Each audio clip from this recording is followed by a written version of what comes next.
What's up, everyone, and welcome to the biggest little soccer podcast on the internet. It is stateside footy, and good Lord, man. Good Lord, we are live streaming USA versus Canada. And I got to be honest with you, man, I'm fired up. I am absolutely fired up. As you know, this is going to be the US's first match back since their, their shitty performance in the Copa America. And so, for me, there's a whole bunch of storylines centering around this game. Obviously, Jesse Marsch, a bitter American coach who was essentially talking shit all the way into this match. And, so you have that storyline. For those who are not aware with it, after World Cup 2022, at the end of Greg Berhalter's contract, Jesse Marsch applied, interviewed, was verbally given the job. 11th hour, Greg Berhalter resumes. And so because of the way the U.S. Soccer Federation decided to handle its business, Jesse Marsch does not get the job. So he's bitter. Takes the Canadian job. And, obviously gets to a semifinal of the Copa America while the U.S. crashes out in the group stages. So here we are. This is the first match back. This is, I gotta say, man, this is an intriguing matchup. And before we get into it, we're going to talk about the starting lineups in just a second. Before we do, I just want to say this. This is going to be the first real first impression for the U.S. men's national team. Everybody saw what they did at the Copa America. I think we all saw it. And we saw their lack of fire. We saw their lack of enthusiasm. We saw, them just playing boring football, man. Boring, conservative, Berhalter football. And they let a whole bunch of people down. So the question really isn't what Canada is going to do. It's going to be, is the United States going to take this game seriously?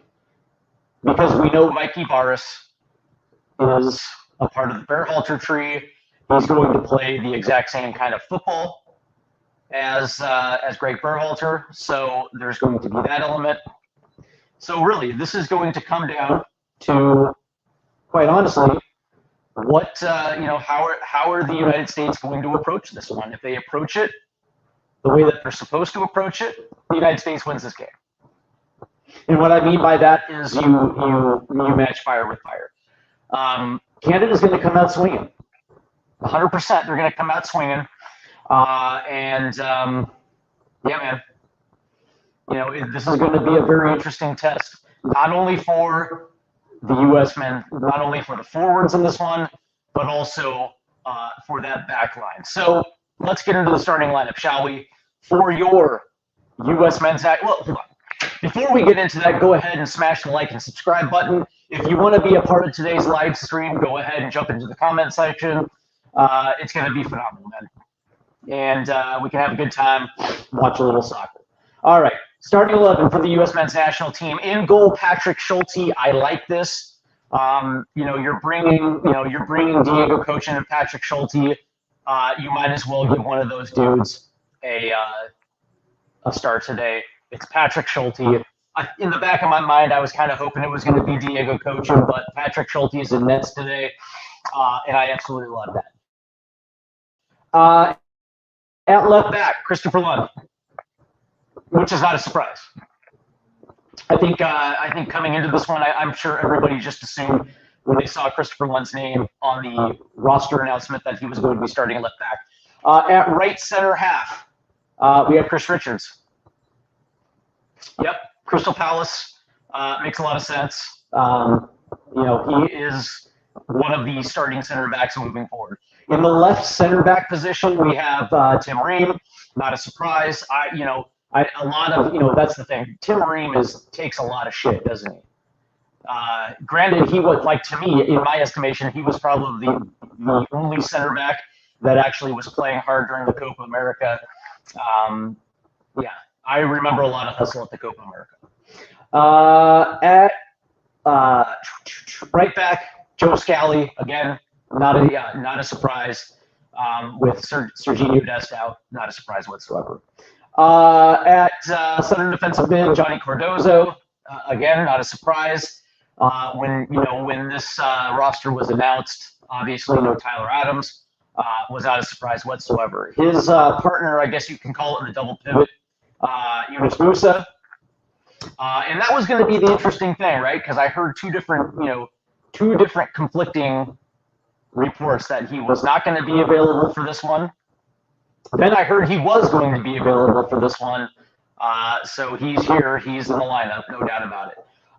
Playing at center attacker, it's going to be Malik Tillman, which, again, not surprising. Gio Reyna's out.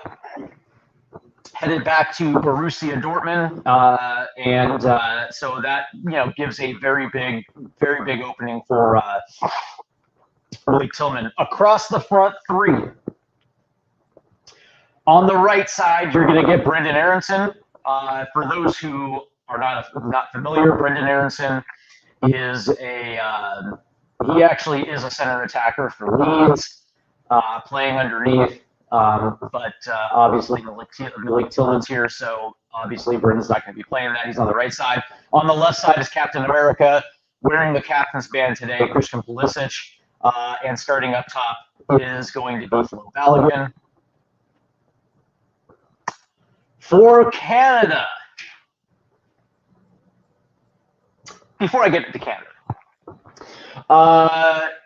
it's kind of interesting that Flo Balogun gets the start today, considering everything that's been going on with Monaco.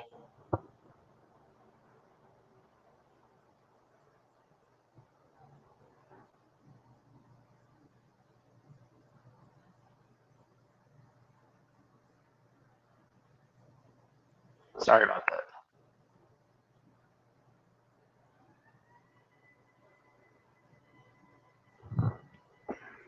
All right.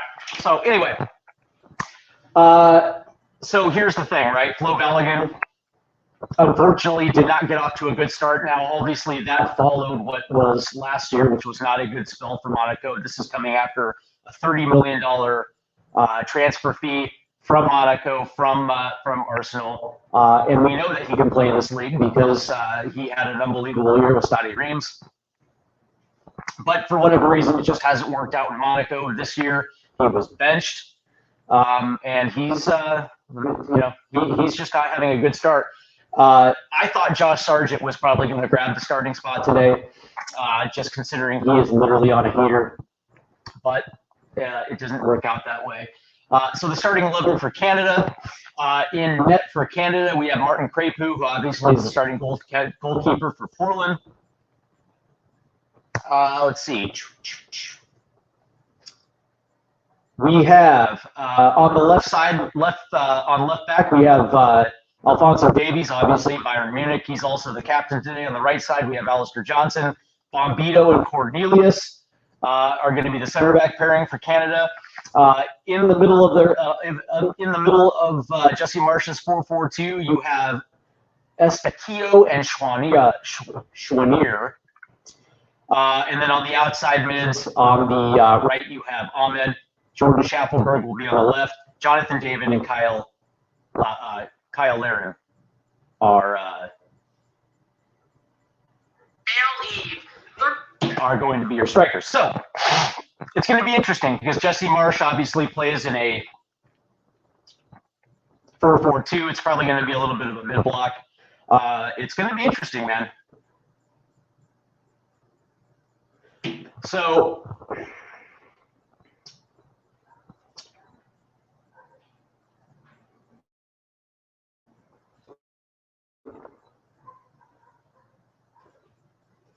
Sorry, man.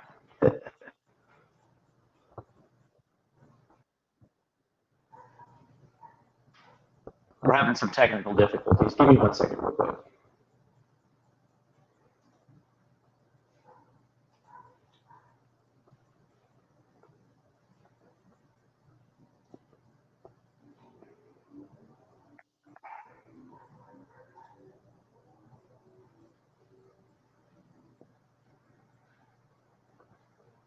Anyway, so as we're getting set,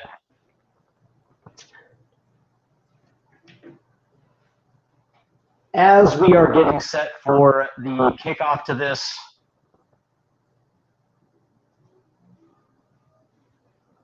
I'm kind of curious what you guys think about this. So go ahead and leave it in the comment section. Make sure you smash the like and subscribe button, and we will do this shit properly. You know, again,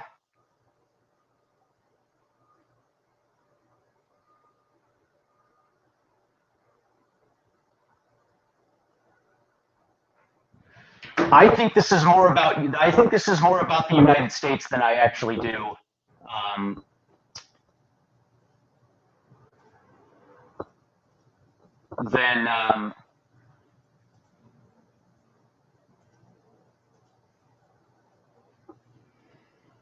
I think this is more about what how the United States is going to attack Canada today. For me, then, you know, because Canada, listen, man, Canada is going to come out literally 2 guns a-blazing. And they're going to try to press, and they're going to try to,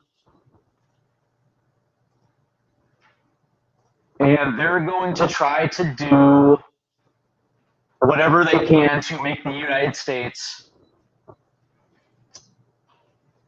cough the ball up high. They're going to try to put pressure on the back line. The question really is going to be what kind of synergy is going to happen between Richards and Ream. As we know, Chris Richards has not gotten off to the hottest starts with Crystal Palace. And to me, man, that's a little concerning. Also, Tim Ream makes the jump to Major League Soccer.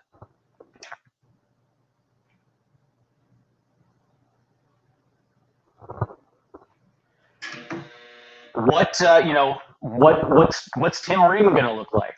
And I do apologize real quick because I'm apparently there's some issues with the settings as we were trying to get this all squared away. Apparently, I did some stuff with YouTube, and apparently it's only for kids only, and I'm trying to figure out how to switch it.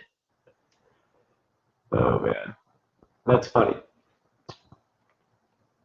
Apparently it's in the settings. I don't know, man. I inadvertently hit it. I inadvertently made this this live stream for kids only, and so yep, it's interesting. So we'll get it figured out. So once again, if you want to be a part of it, man, just go ahead and drop your comments. We'll have some fun today.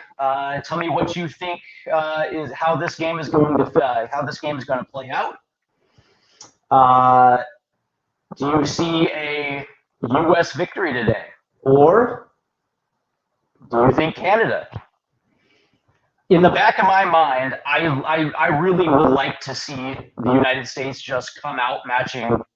You know, just matching swing for swing. That would be awesome. Now, whether or not that actually happens is yet to be seen. How does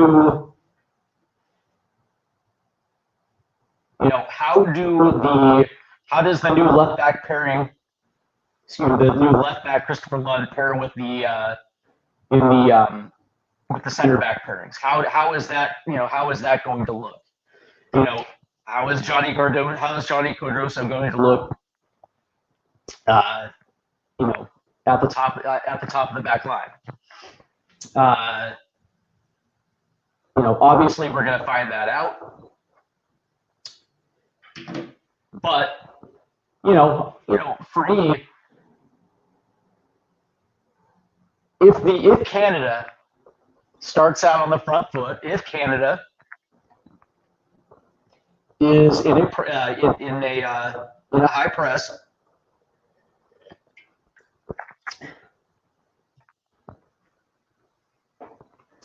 and they force some early pressure, it's going to be interesting, man. Patrick Schulte's in net today, man.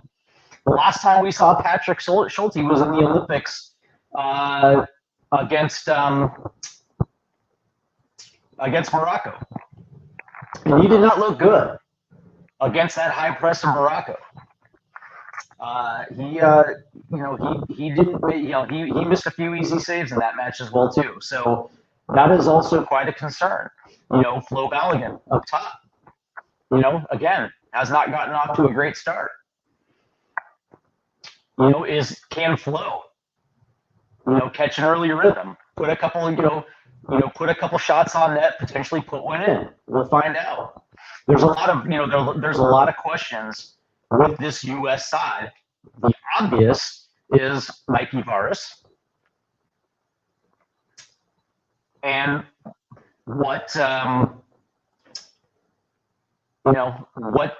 how aggressive is he going to come out today? Is this going to be what we saw in the Copa America? And if that is, doesn't look good, man. Doesn't look good. I think right now, if I was if you held a gun to my head and just said, hey, who do you think? Who do you think? I don't know, man. A part of me thinks that, I hate to say it, man, but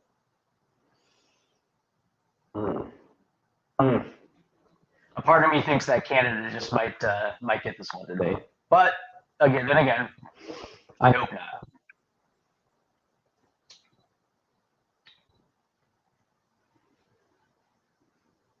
I really hope not.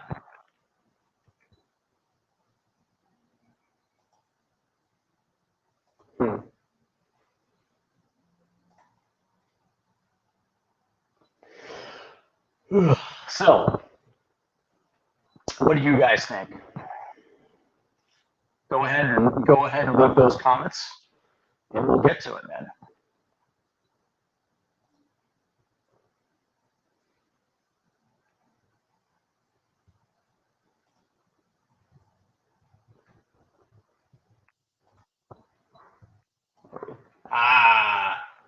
There it is. We finally got it. All right, the YouTube has finally been changed. Good Lord, I can't believe I actually did that today. See, here's the thing when you're not exactly technologically savvy, right? Sometimes you just make stupid mistakes. And, that was it. With all, here's the thing, man, I hate to sound like the old guy, because, literally, I'm only 43 years old. There should be no excuses for the dumb shit that I do, but it's true, man. It's absolutely true. It was funny because I remember back in the 90s, man, when I was a kid, and we actually did have, we had computer classes, and we had all the I wouldn't say today's technology, obviously, but we, back in the 90s when computers were starting to get big, we had educational classes, but of course I was too busy playing sports, man. I was just far too busy, playing sports and hanging out with chicks that, obviously that thing bypassed me. And so as, the years go on, there's certain things, obviously, the certain basic things of, technology and the interwebs that, you pick up along the way. But, sometimes this technology, man, I swear to God. But we got it fixed. So for those watching through YouTube, man, it's all good. We got it fixed. So, U.S. Canada. I'm looking forward to it, man. This was, this thing was circled on the calendar for a few days now. And I don't know about you guys. I don't know if you guys watch YouTube soccer podcasts, but I do make the rounds from the guys on CBS and the Jimmy Conrads of the world and shows like that. Of course, Tactical Manager, 11 Yanks, all these guys. And what was interesting, man, Jesse Marsch was making the rounds this week, man. As this thing was getting ready to go, as this thing was coming to fruition, man, he was talking a lot of shit. He was really talking a lot of shit about the U.S. And I guess that's certainly one way to hype a video or hype a match. But see, that's the thing. I like things that are compelling, man. I like storylines, and he certainly gave one. So I'll tell you what, man, this is going to be great. So we're almost ready for kickoff. There's Captain America right there, Christian Pulisic, and this is going to be interesting, man. As we are almost ready to go.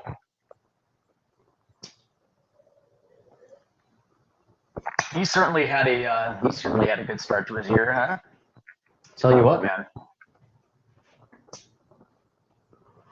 The AC Milan player, he's I don't know, man. He's looked good. All right, so we are kicking off now. Canada holds it. Ooh. There you go. Canada's trying to play it in deep, but that gets out. Looks like we'll have our first goal kick. I don't know, man. Those Canadian jerseys look kind of sick. I kind of like those, man. The pinstripes. Actually, I'm sorry about that. It's going to be a corner. So this is going to be Canada's first set piece. Let's see what the American defense looks like. There you go. Ooh.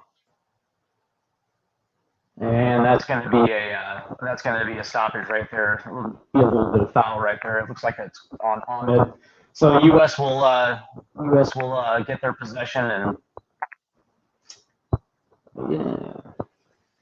So let's see what the U.S. looks like first, man. Let's see what we got. And once again, if you guys are watching on YouTube, go ahead and smash the like and subscribe button. Also, drop some comments. And you can be a part of the stream as well, too. All right, looks like there it is. Yeah, there's the Canadian press right there. Back to Schulte. There it is up to Scally on the touch line. Play it back. Look at Canada. Canada retains possession. And then it goes out of bounds. That was quick. But you got to like it, though. Canada's not fucking around.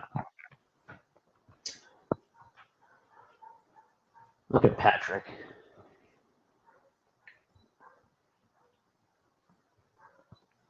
There you go. Play it out of the back right there. There's Ream. I gotta say, man, Tim Ream. There's a reason why Tim Ream's on this squad. Like, really, when it comes to American center backs, ooh, there we go. Balogun. Oh, against Bombito? Yeah, no chance. Ooh, right there. Yeah, Christopher Lund gets a foul though. That was a nice little through ball right there to Balogun, but Bombito shut that shit down all day long.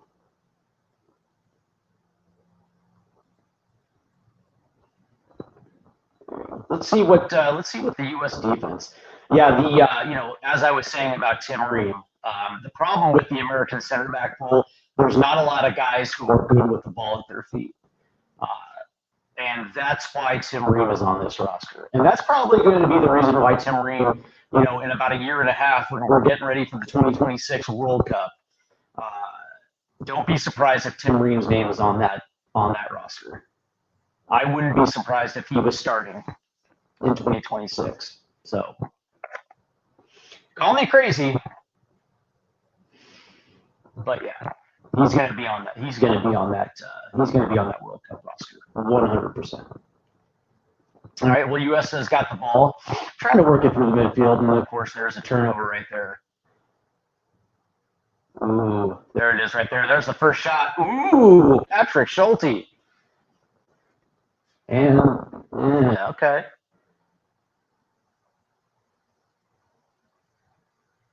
Yep, and that goes out for a corner. So right there, Canada's got the first, Canada gets the first shot on goal. So far, the U.S. defense has been tested. Come on, game. Don't buffer. What are you doing to me? There we go. I wonder if this is going to get flagged by YouTube. We'll find out. But, you know, dude, you got to roll the dice. Here's the corner. And there's Schulte. Nice play right there by Schulte. Being aggressive. Interesting color for the goalkeeper uniform there. Let's see what we got here from the U.S. There's Richards. Back to Schulte. And it just seems right now that Canada's high press is putting the U.S. in a little uncomfortable position. They're playing it well. That ball's going to get out. Quick throw in. Yeah, man. There it is. Look at that. Might be another Canadian throw in. No, didn't get out. Yeah, so far the U.S. is, we're only like, 5 minutes into this match, and so far the U.S., pretty much looks the same. Being aggressive in some areas, but here we go. Canada, another shot. Oh, nice cross. That'll get out.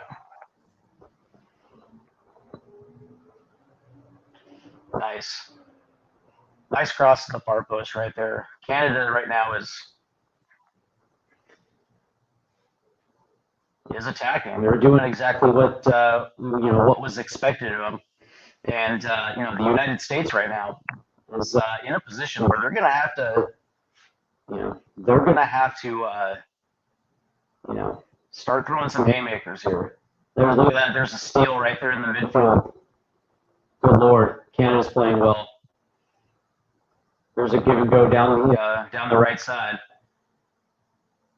Ooh. Yeah.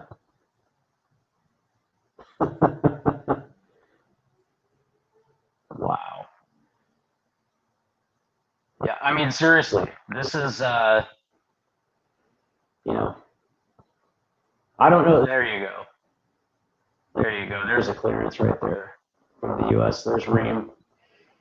Yep. Yeah, I mean, they look, the United States right now just looks incredibly disjointed. And that was one of my big issues coming into this match. What, how was this team going to respond? This was really like their first impression after, the debacle at the Copa America.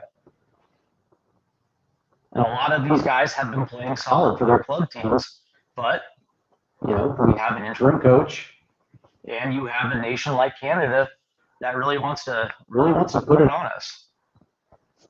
And so far, man, we're only 7 minutes in, 7 minutes 25 in. We're looking good.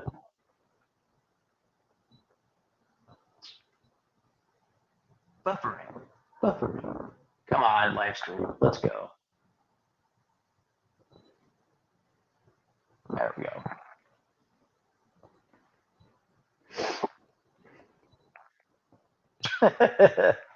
Yeah, there we go. All right, man. Clean passes. Try to get that ball forward. There you go. There you go. Nice play. Nice play to Pulisic. Nope, too far for one. Goal kick. Right now, U.S. is not sharp at all. That was also something I was curious about, how the United States was going to play forward their fullbacks. Obviously, Anthony Robinson, not having him on this roster. Yeah. that was that kind of was a kick in the balls. He's playing phenomenally right now for Fulham. Well, there you go. USA retains possession right there. Let's see what they're going to do here. Nice little pass forward there. Ooh, finds the open man. All right, let's see if let's see how they do this. Oh, stolen right in the midfield. Oh boy. We got a 3-on-2. No. Okay. I'll tell you, man. There's your boy. There's your boy, Jesse. He's 1, 2, and 3 as Canada head coach. I know. You know what's funny is like a lot of people were talking shit about their goal scoring prowess or their goal differential at the Copa, but the only thing I can tell people is results matter, and Canada got results. That's something that you can't really talk shit about. There we go. Tillman. I mean, Canada right now, dude. Canada right now has got answers. We're still trying to figure out the problem. And Canada's just responding. It's going to be interesting, right? Who's going to deal the first knockout punch? Who's going to deal that first blow? And right now, it feels like Canada's firmly in control of this one right now. There's Ream. Nope. Turnover again, right in the middle. Okay. Yeah, they're just right now. Canada's controlling the center of the park. Oh yeah, that's a foul. Yep. Yeah, man. If you guys want to be a part of today's show, go ahead and stop in the comment section. Definitely be a part of this one. Yeah. There we go. Oh, is that a turnover? Is that no. Nope. I thought it might have been a tasty little turnover right there, but yeah, dude, this is just some crazy stuff right here. I mean, they seriously, their passing right now is not clean. They can't hold possession. Buffering.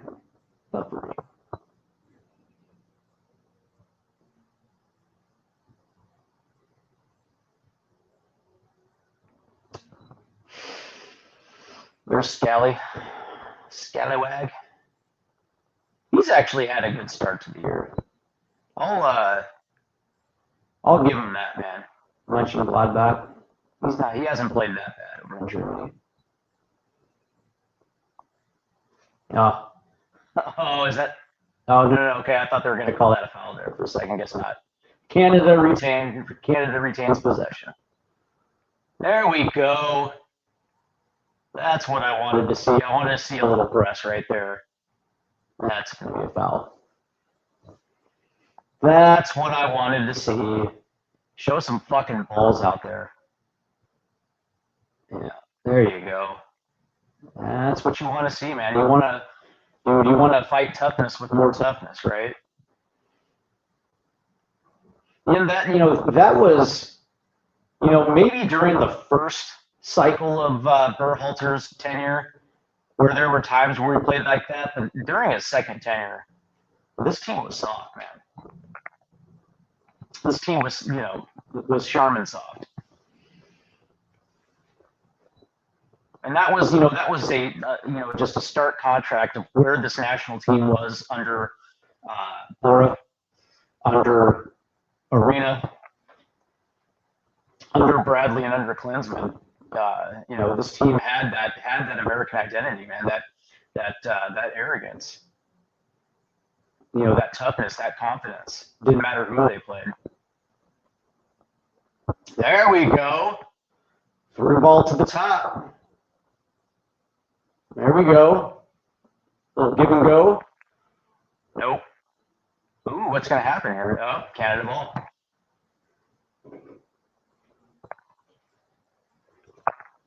I thought for a second we were going to see a nice little give and go, and we'd see a counterpunch right there. But it was not meant to be. I mean, as you know, like that's right, right. Yeah, it was going to be like right there as they were coming back to the top of the box. I thought we were going to see a nice little 1-2 give and go right there, and it might spring foul again, but nope. There we go. There we go. There's Johnny. He's going to play it forward.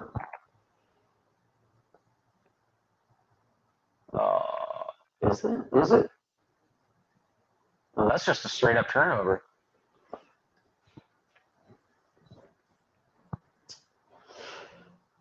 While we're waiting for this video stream,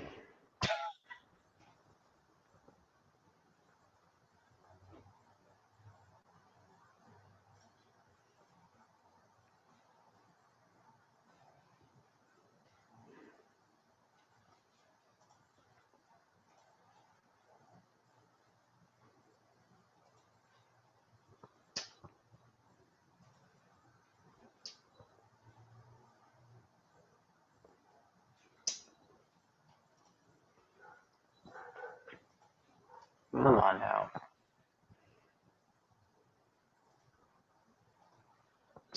Give me 1 second, guys.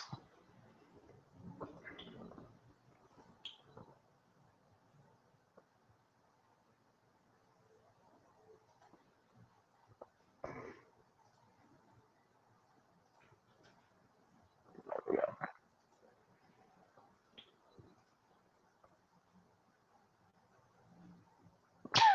Unbelievable.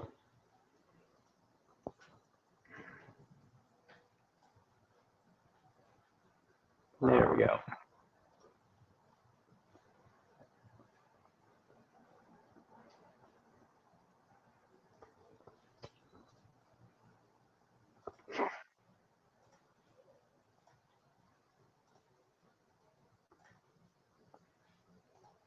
There we go.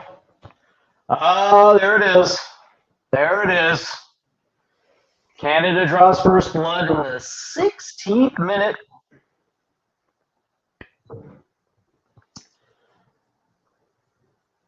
Oh dear, look at that. Turnover. Oh boy. Oh, that's easy money. Easy money. Turnover right in front of the goal. Nice finish right there. It's all Canada. Oh. Yeah. There's no there was no way Richards was going to get back to that. US essentially, yeah. I mean, they were caught flat-footed. It's Schaufelberg, man. That's your boy.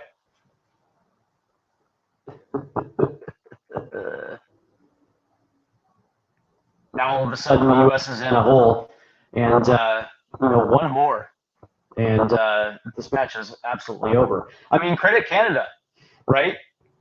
Canada was basically playing, was basically on the press from the from go. U.S. just literally had no answer. They were turning the ball left and right, and you had a feeling that Canada's efforts were essentially going to get paid off. So it is what it is. So 1-0 Canada, and here we go.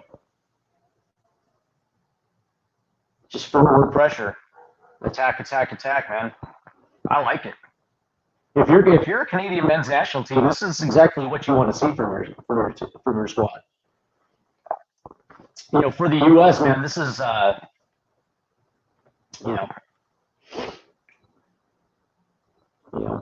this is not the first impression that you want to give to Mauricio Pochettino. And yes, I understand. I saw the tweets today. They did not meet in Barcelona, but it's going to happen. Like, I have a feeling this isn't because of Pochettino. Ooh, there you go, shot blocked. What's funny is I got a friend who thinks that, Pochettino is going to say thank you, but no, Man United is going to come calling. I don't know, man. It could be. I just don't see it happening.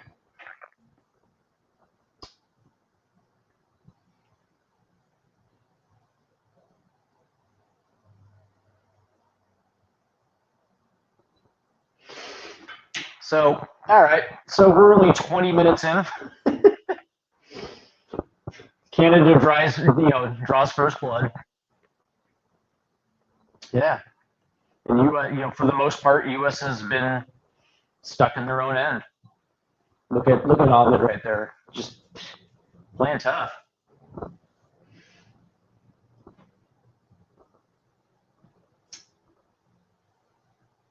Yeah, it's going to be interesting. Where is that extra runner, man? Where's that outlet that's going to be able to get you out from your own end? Yeah. There's just no. There you go. There's just no answer. You've got to play this. Mark. There's just no answer. There you go. There you go. See, there you go. Cycle that ball around to the opposite side. Good. And they're going to play that back. No, it's not.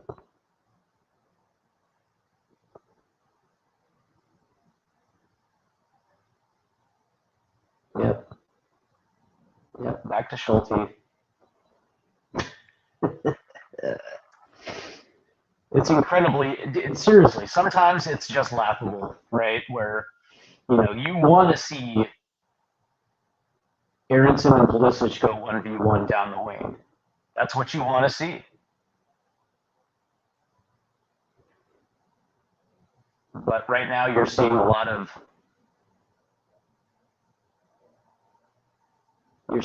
conceding. There you go. Oh, great play right there. Great play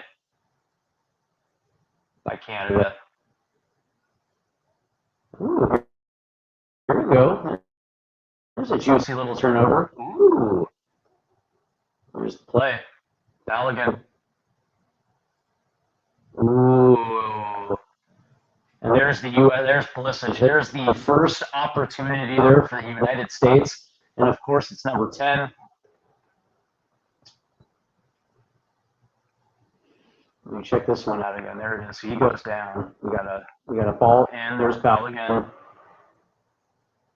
It's coming away. Yeah, he just shoots it across the goal face. Yeah.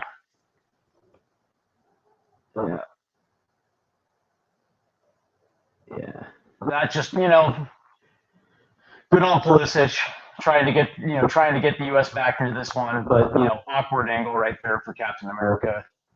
That's not exactly a I guess what the cool kids call it a good XG opportunity.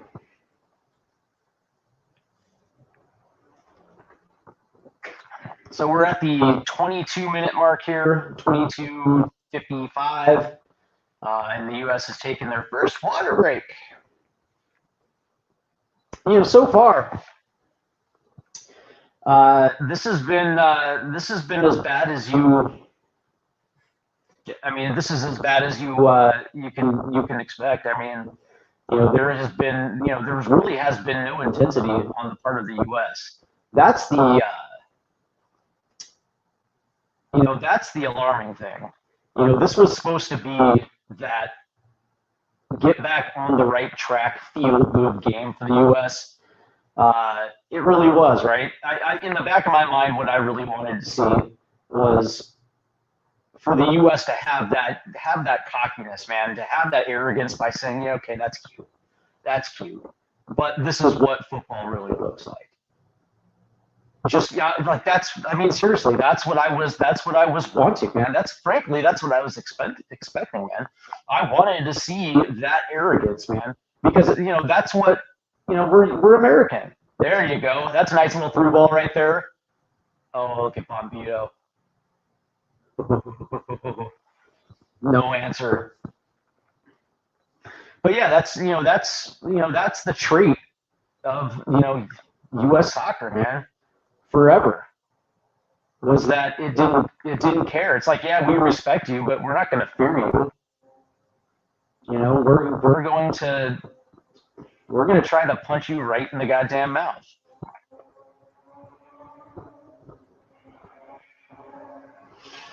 Like right from the whistle, man. And every 50-50 ball, there's going to be a challenge, man. We're going to work until the whistle blows. And at the end of it, you're not going to outwork us. And right now, Canada is outworking the United States.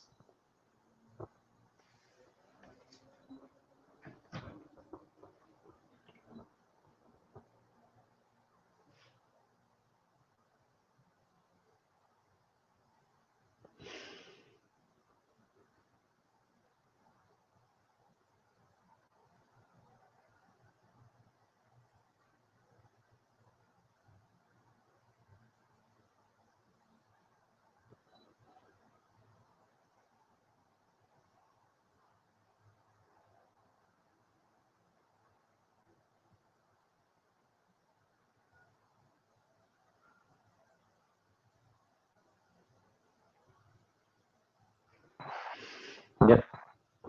So, you know, yeah, there he is. There's the Bonds right there. Tell you what, Bayern Munich, he's impressive.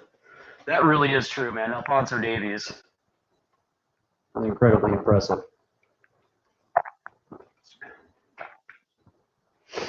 Oh, there we go.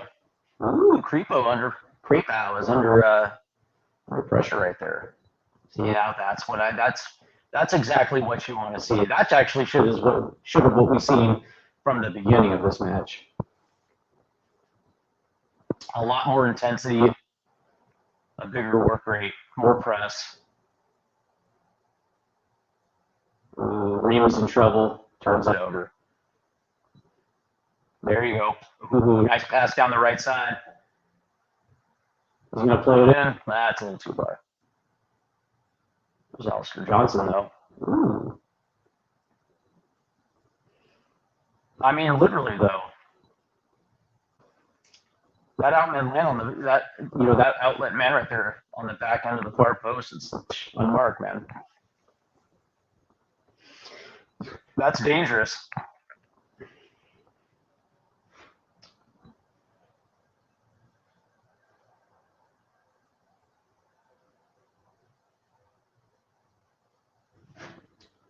You know, so far though, I mean,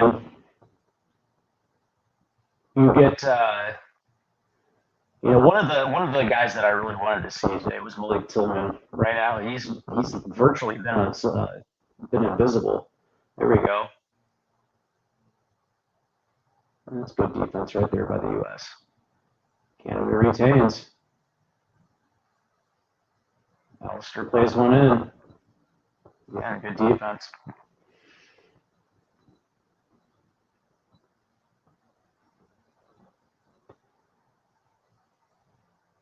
Yeah. You know, is this, I mean, I'm curious, man. Is this what you guys expected as well, too?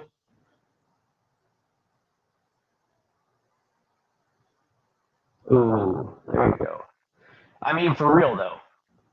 You know, when I saw some of these names on this roster, uh, you know, I was curious. But, you know, the only way we're going to find out is by watching him, and here we are, man. And so far, man, Brendan Aronson, Malik Tillman, you know, not a lot of involvement. I'll just say that. Then again, I wasn't necessarily surprised by Aronson. He's not really used on the wing by Leeds. I mean, 1v1. I really hope Poch just cracks the whip on this. That's my hope. I mean, it's either that this is just a. Oh, here we go. It's either that this is a a product of the coaching and the environment, or we're seriously overhyping. That's it's either one or the other. And I like to think that the talent is better than it's displaying. But look at Canada again, just bullying them. Yep, there's a foul right there. Free kick.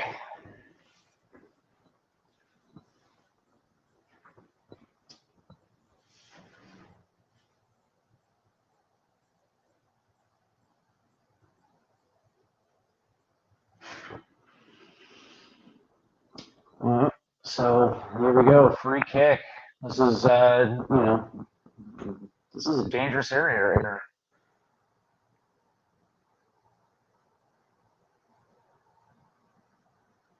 The U.S. better be paying attention to this one. I'll see how this is going to get played in.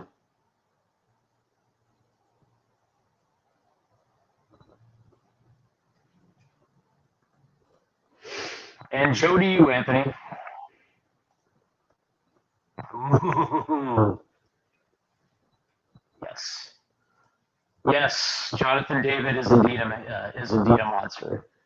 That dude is literally ripping it up in France right now. Dude, I love the confidence.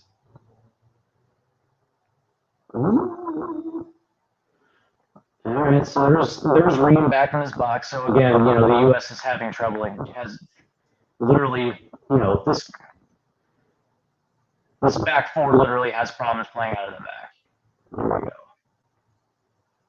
I mean, look at every single time the U.S. tries to get into the middle of the field. There's 3 Canadian shirts. It's every time, man. There it is, right there. And Christopher Lund. It seems like Lund's overmatched, and there he's down. There it is, turnover again. And now all of a sudden, oh boy, he's free. Ooh. Oh. Ooh, that was close. That was dangerous. I think that's your boy right there. Nice through ball, by the way, off the turnover. Beats his man, and of course, not exactly the greatest angle right there, but tried to go short side, but there was Schulte. That's actually a nice little save right there for Schulte. But, Christopher Lund is down. Yeah, and this is Canada.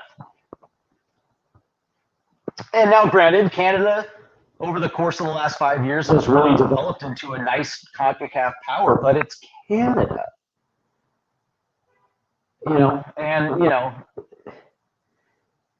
I like Christopher Lund. I do. But, it just seems like he's overmatched in this match. Seems like he's a little bit out of his depth.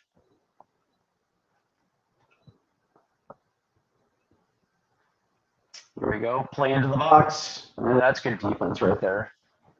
U.S. on the break. And Canada retains. Look at that. Just a lot more fluid. That's some nice defense right there by Erickson. Good way to get back on that one, Brendan. But yeah, I mean, the U.S. has really has had 2 decent scoring opportunities, and outside of that, man, they've been disjointed. They're just I don't know, man. It just doesn't seem like the U.S. is playing with a lot of confidence right now. That's probably the nice way to say it.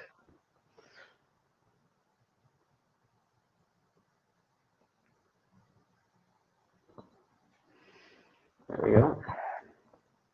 Anthony comes again by saying, "New Canada, best program in CONCACAF, in my opinion. Started with Herdman and Mauro Biello and built it around Fonzie." 100%, man. 100%. When Herdman took it over, a lot of members of the Canadian men's national team were actually fighting with each other. And, Herdman had to step in and get this team pointed in the right direction. And credit to him because he did. Canada qualified first in CONCACAF. U.S. barely got in, finishing third. And granted, yeah, they had a shitty draw at the World Cup, but since then, they had a great Copa, and here we are. That's a foul right there. Here we are. The crazy thing is that when you look at Canada, I think the last time I checked, 8 of their starting 11 now are playing in Europe. Now, granted, they're not playing in the Premier League or anything like that, but still, man, a couple of them are playing in playing in France. Still a pretty solid league. That is it's not necessarily for Canada. It's not necessarily about this window. It's going to be the next window, right? That next wave of young talent that's going to be pushing upwards to the starting 11. Like that's my biggest wonder, right? Is how is this going to progress to the next level for Canada? Is this going to be a two cycle blip on the radar and then Canada falls off again? What's the next cycle of young players that are going to be pushing up to the starting 11? That's going to be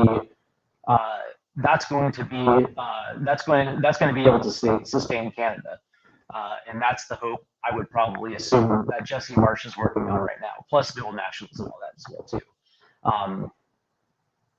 There you go. Look at Canada. 1v1. They're just eating the U.S. up in the middle of the park.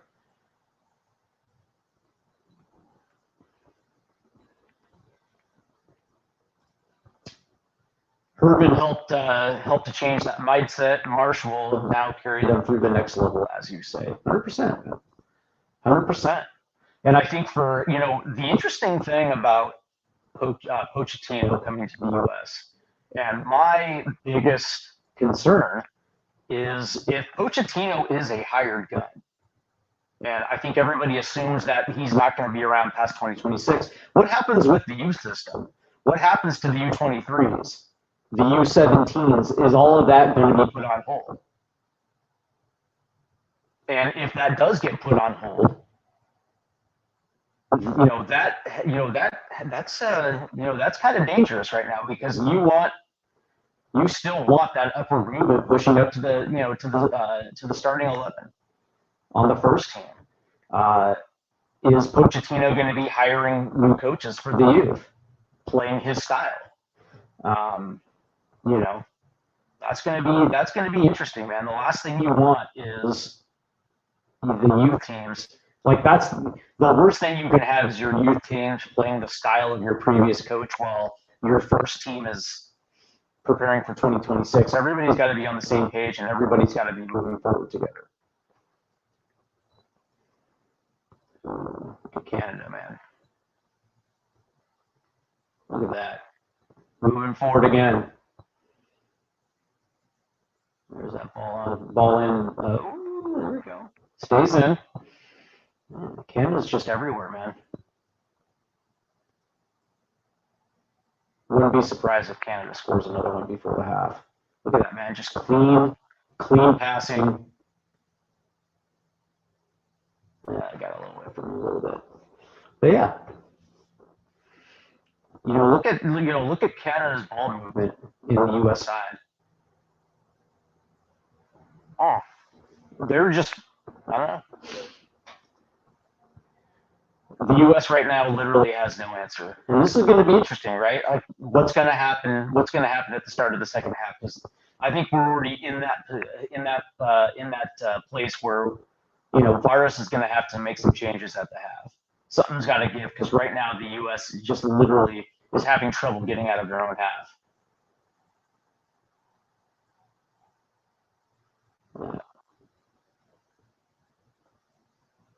Yeah, there you go.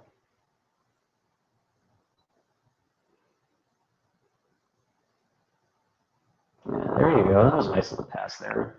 There you go. Out to Ernst. Nope. Nope.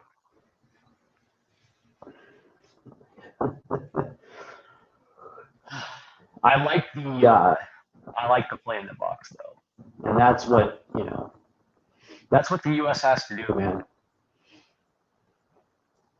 Continue to apply forward pressure. Use a lot of switches. Get Canada moving laterally from side to side. Here we go. Ooh, there's a little bit of a foul right there.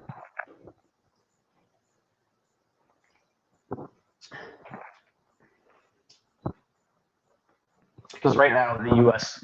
right now is 100% protectable in the style that they're playing, in the way that they're moving the ball. Canada literally has had an answer for everything the U.S. has been trying to do today.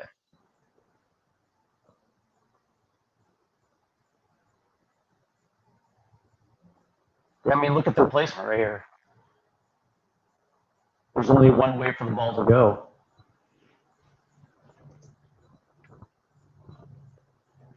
There you go. All right. There you go. All right. I like Kyle Lerner.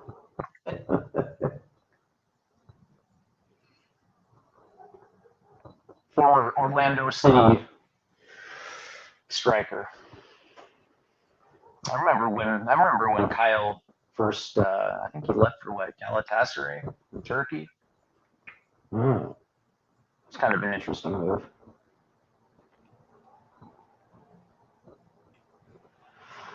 Yeah, but as Anthony in the chat room said, Jonathan David 100% is a monster.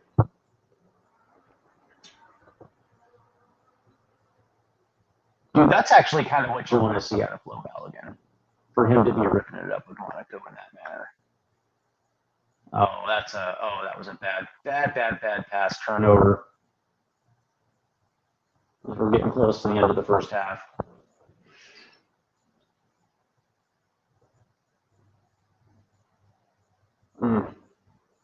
Look at that. Plays it through.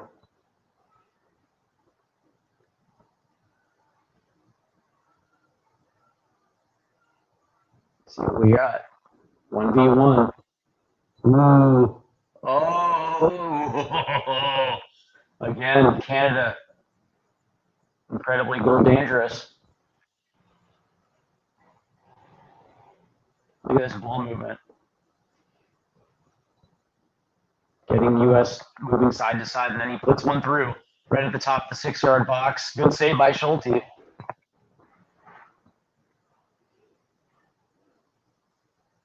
Good save by Schulte.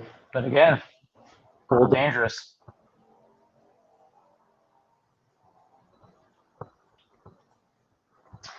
Davies is the face, but Jonathan David is the scoring shark, 100%. Yeah. But what's interesting, I want to see how Jesse Marsch uses Alphonso Davies, right? Because in Germany, he kind of plays on the wingman. They already have left back situated. So German in Bayern, they play him up the top a little bit. And Davies is there. You go. There's something going on.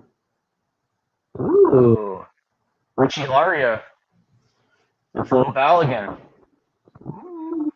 But the crazy thing is that Jesse's using him as a left back, and of course Jesse likes overlapping fullbacks to be a part of the attack. But it's going to be interesting, man.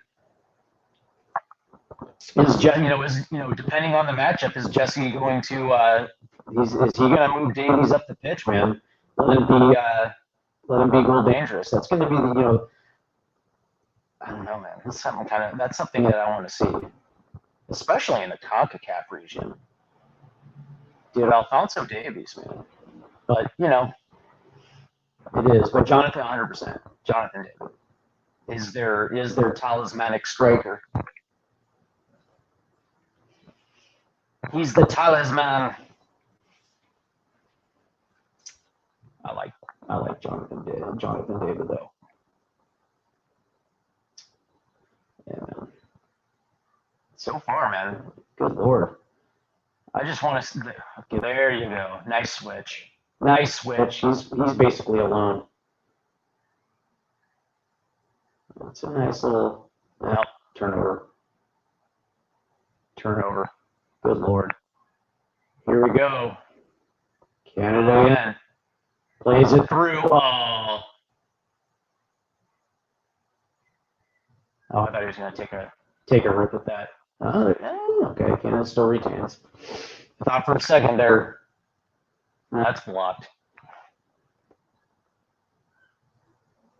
Like this. Blocked.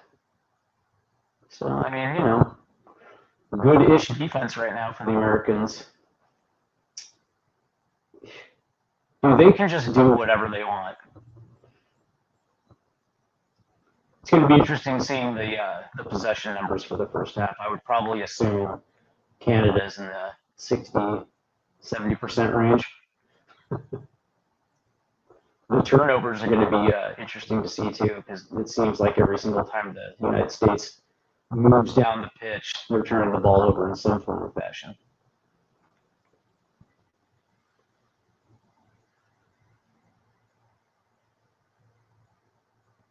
There you go.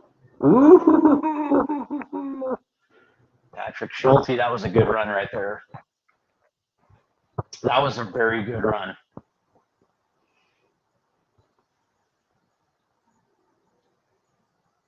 There it is. At the half. Schaffelberg puts one in. Canada goes in with the lead. Tell you what, man.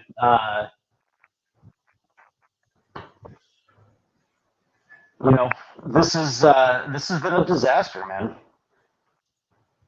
And I think if everybody was watching, I'm sure there's not a lot of surprise in this one. You know, we were talking about at the top of the broadcast, man, that Mikey Varis is from that Greg Berhalter family, man. He plays the exact same conservative style. Not a lot of ingenuity when it comes to the attack. And it is what it is, man. This was the residue, I guess you would say. This is the leftover residue of the Greg Berhalter. And this is the funniest thing though, right? Because I don't know if you guys heard, but San Diego FC, they're coming into Major League Soccer next year. They're going to be the 30th franchise. They allegedly have hired Mikey Varis as their head coach for their inaugural season. And there was a lot of, I guess you can use the word controversy, although I don't think it was that much of a controversy. But I think San Diego fans were a little curious about the appointment because really he doesn't really have a lot of first team head coaching experience outside the national team. Whether or not that was something that you wanted for an expansion team.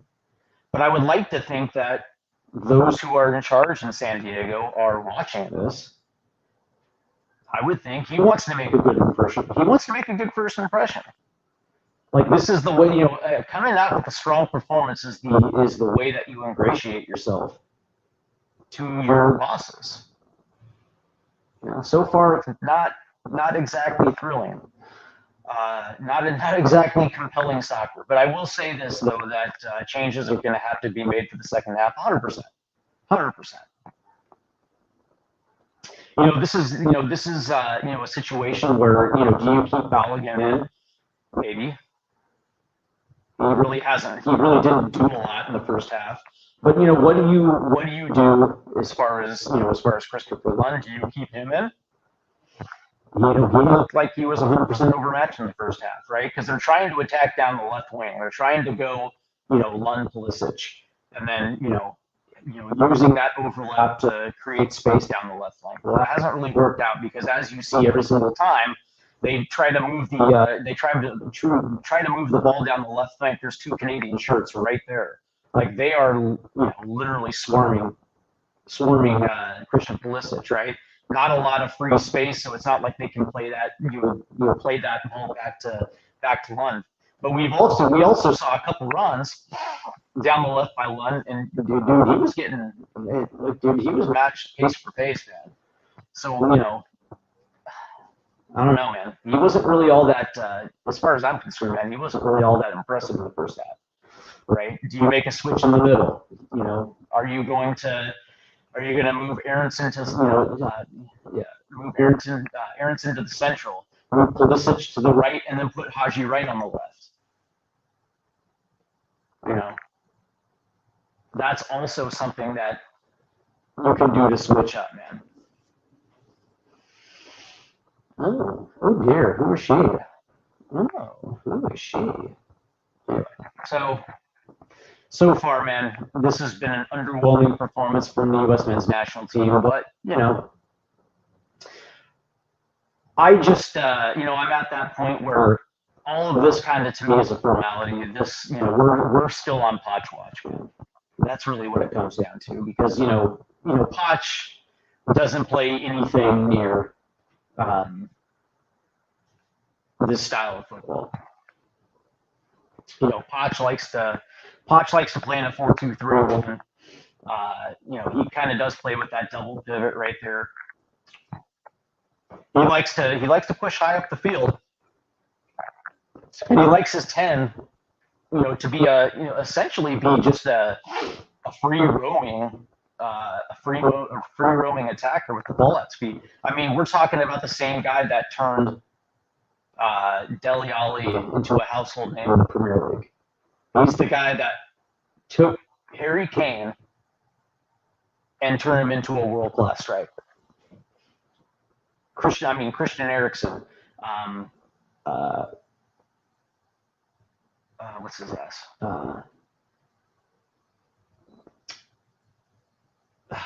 Wagner Mora? No, I can't think of his first name. Anyway, but while Pochettino was at Tottenham, and of course it's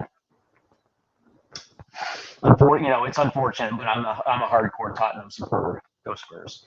I saw the entire Pochettino era and his ability to form young players. Right, Poch prefers working with young players because they haven't learned how to play football bad yet, or they haven't been sold the goods from another coach where he likes to get them and he likes to mold them. He likes young players to follow and buy into the system. It's just what he prefers. I mean, on one hand, he probably looks at this player pool and says, "Yeah, 100%. Let's go have some fun." But that being said, is he going to be able to get everyone to buy in? That's going to be the interesting part. I'm curious to see exactly how Gio Reyna performs in that system. Gio is kind of the wild card for me. I was actually, initially when this roster was released, that was the guy that I had circled on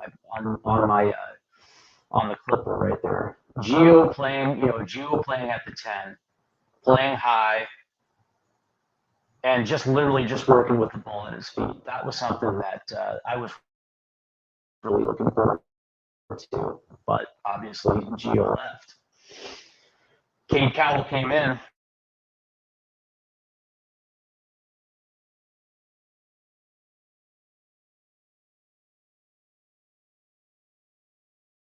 Is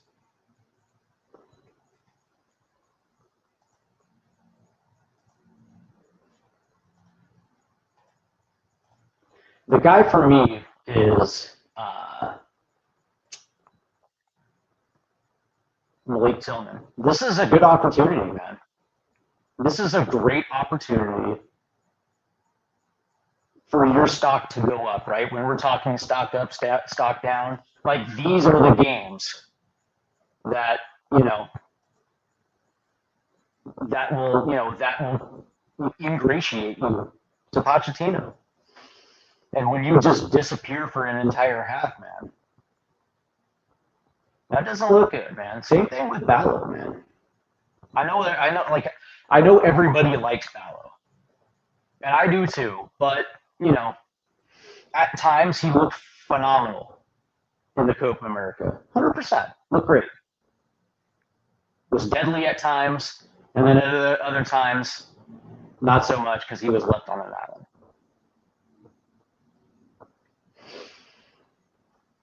In Pochettino's system, I'm going to tell you right now, the guy who is already playing the exact same style of what Poch likes in a striker is Josh Sargent. And for Josh, you know, this window right here, and I would probably assume we're going to see him at some point. This window is a big window. But that being said, I mean, even if Mikey Vars, for whatever reason, doesn't play him, he's still going to be able to rip it up at the club level. Like, he's already doing that, man. That's 100%. He's already doing it at the club level. And the crazy thing is, if Josh Sargent, last year, I think it was like 26 games he played last year, which is only about half the season. He was out with injury. That's kind of the knock. It was the injury bug that hit him, but he scored 15 goals in half a season. And if Josh Sargent stays healthy and adds 10 more to that tally, and he is one of the, 2 reasons why Norwich gets promoted, 2 things are going to happen. The first one is he's going to be playing for Norwich in the English Premier League. That's the first thing. Or the second, he'll be playing with another team in the Premier League. And at that point, you can't deny him. You can't deny the young man. Yeah. Meanwhile, Flo Balogun struggling at Monaco. That dude needs a change of scenery. But yeah,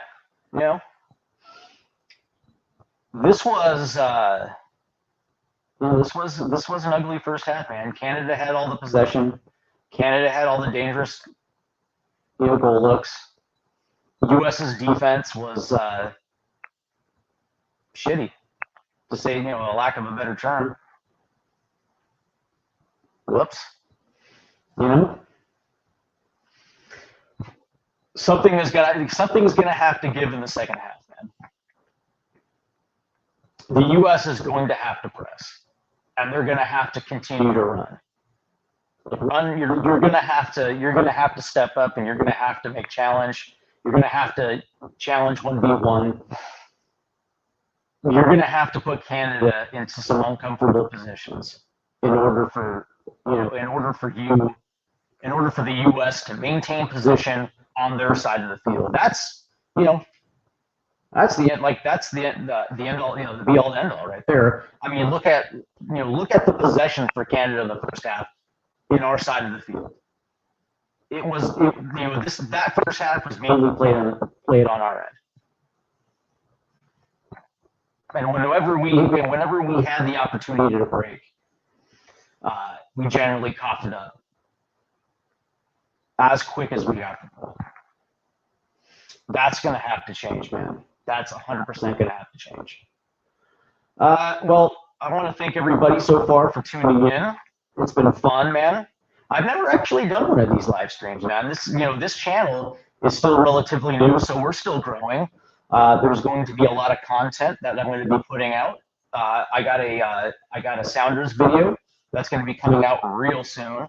And then, of course, I'm going to be working on some other content. I love doing U.S. men's national team all-time teams because I just like doing it, man. I have a list of guys who I think would make my all-time starting 11. So obviously, it's going to be fun putting that out. I'm going to have a blast interacting with you guys as well too. So stay tuned. There's going to be a lot of cool content coming out here on the old YouTube page. So I'm here for you guys, man. I'm going to try to put out content that really just kind of ingratiates and endears this channel to the U.S. soccer fan base. And of course, it's yeah, there's going to be a lot of U.S. men's national team stuff, but there's going to be a lot of MLS stuff. There's going to be a lot of USL stuff. Plus, we have interviews lined up. We have some interviews lined up with a couple of guys from Costa America, and I'm going to try to get some former U.S. men's national team players in and some current national team players as well too. So there's a lot that's going to happen on the page. So it's going to be fun, man. I hope you guys stick around and be a part of the conversation. Yeah, man. So why don't you guys tell me what you think of the Hath so far? Go ahead and drop some of those comments down. Yeah. And let me know what you thought about the U.S.'s first half. Let me know how you feel about Canada. Was this what you expected? Or were you expecting more? Let me know, man. Are you disappointed? Let me know. We're getting ready for the start of the second half. Do you guys think there needs to be changes on the field? It's a very good question, man. I actually think VAR should, because that starting 11 gave us absolutely nothing. I would like to see Tillman I would like to see Tillman off the field at the half. I would like to move Aronson in the middle, and then put Pulisic to the right, and then bring Haji out on the left. I would have no problem if that went down that way, but it looks like Aronson's starting the second half. So looks like as of right now, it doesn't look like there's going to be any changes. So.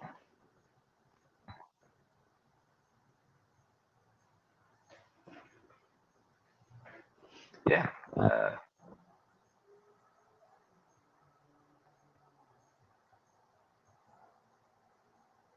So far, it's been not a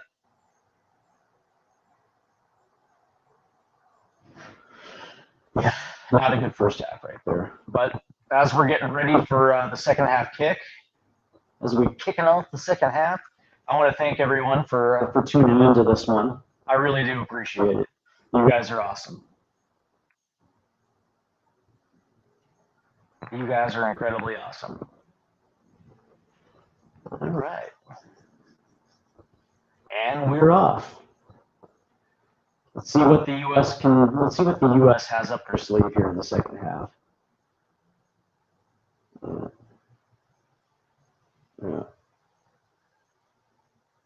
All right. So okay, they're playing it back. Okay. Let's see if the U.S. can get up the pitch without coughing it up. Nope.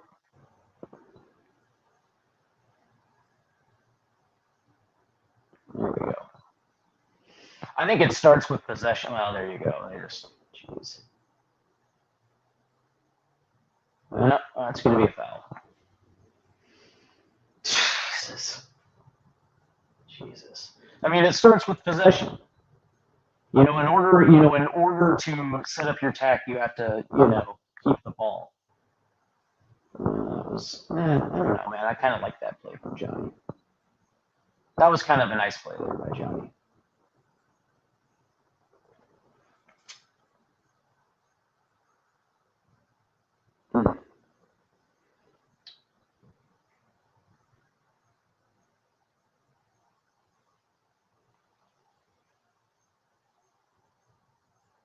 There's that play in. Nice defense right there. Good defense on the set piece right there. Well, just play it in. That thing's going to get out. U.S. throw in.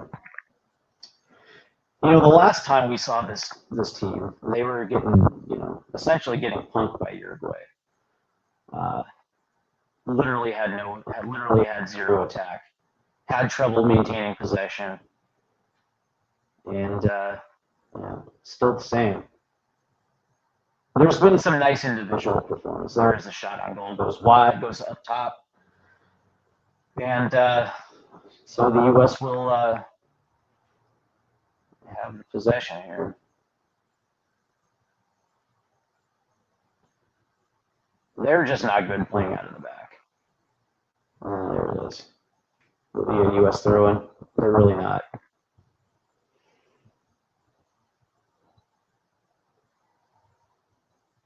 See if the U.S. can work something here. I mean, they're still very much in this match. Only down one, and they have the weapons in order to get this game even. They just have to be smart. Look at that. There it is. 1v1 coming in. Nice little challenge right there. U.S. retains possession. But there it is right there as they try to work it. There's two white shirts right there.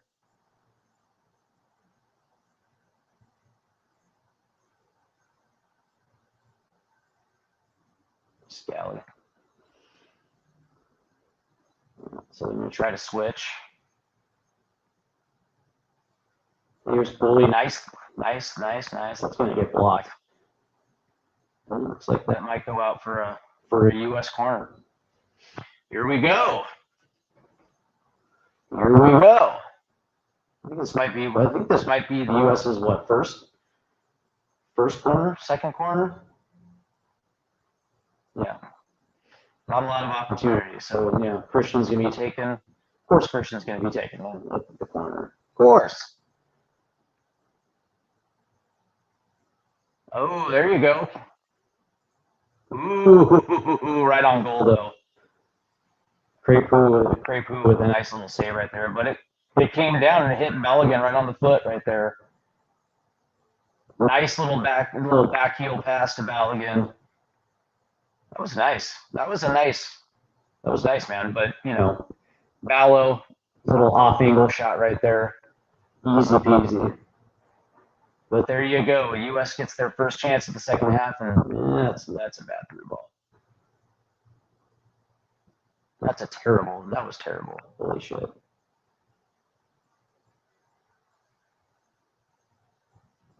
See what Canada has in store here. That's a nice little pass right there. And then, of course, they switch. Up the left side. Nope. Yeah. Kind of interesting to see who he's trying to play that for. There he is. 1v2 gets around the corner. Oh wow. That was a bad opportunity right there for Canada. But he busted. He was 1v2 and gets around the corner on him. Here we go. There's Lund playing it through. There's Ballo. And then that one goes up and over. There you go. Well, put a nice little touch on there. That was nice, man. That was nice. This is exactly there. Now all of a sudden there seems to be a little bit of momentum going US's way. That was a nice little through right there. Ballo puts one on. The rebound was absolute dog shit, but there you go though. Yeah, but that was kind of expected though. Right now, Ballo, I probably assume that's the reason why they're starting Ballo today. It's because they're trying to get his confidence back a little bit. His start to the year was terrible. Like, that's being nice. I mean, being subbed off in the 60th minute, not starting, and then I think the last match that he played for Monaco, he was taken off like in the 64th minute, something like that. Yeah. Canada, man. Canada's goal dangerous, man. Where's Davies? Oh boy, so Davies is down, huh? Yeah, you're all right, man. Rub a little dirt on it and get back out there. Come on, yeah, come on, Bonds. That's the that's the old school approach right there. Rub a little dirt on it and get back out there.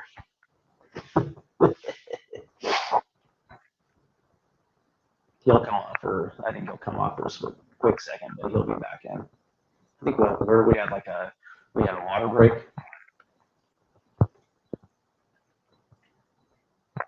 There's Haji. And it's going to be interesting, right? Because, the way Coventry uses Haji is, he plays off the left. And so you would assume that he's going to be one of their wingers, but it wouldn't surprise me if Mikey Bars used Haji as a straight up target man. There you go. US comes down with the ball. And,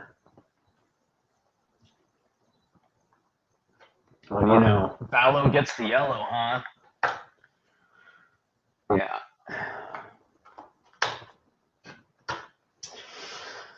Oh, man. Frustration. Oh, get up, dude. Get up. God, I swear to God, man, maybe it's just me, but yeah, I mean, what are their heads? Yeah, come on, man. Oh, yeah, dude, he didn't. No, he didn't. Come on. Ballo just gave him a nice little tap right there. He didn't. It's not like he just straight up reared out and hit him with the elbow. Come on, get up off the ground. Dude, I swear to God, every single time I see a player flop, he's on the ground rolling around acting like he got shot. I don't know, man. I'm all for yellows. I'm all for yellows for flopping. It drives me absolutely bananas. No, you're fine, dude.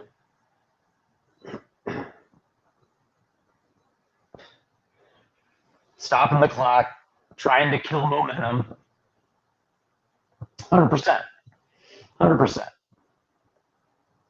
Canada understands what's going on right now. US has kind of gotten themselves a little bit of momentum. And dude, it's not like Ballo just fucking reared back and hit him in the elbow. Hit him with his elbow. That didn't happen. At most, it just, grazed the side of his face. Yeah. Look at Jesse. Come on. What's going on?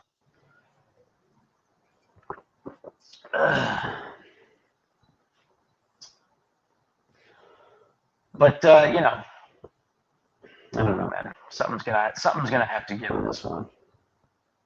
Yeah, Cornelius. You're fine, bud.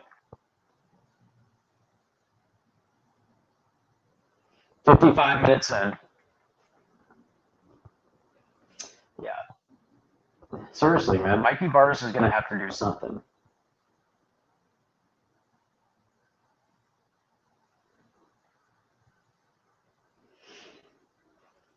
Because of, oh dear, good grief, man, he's gonna get it all wrapped. Jesus. Oh, come on, man, this is ridiculous. There we go. There's some U.S. supporters. There they are. There's the supporters.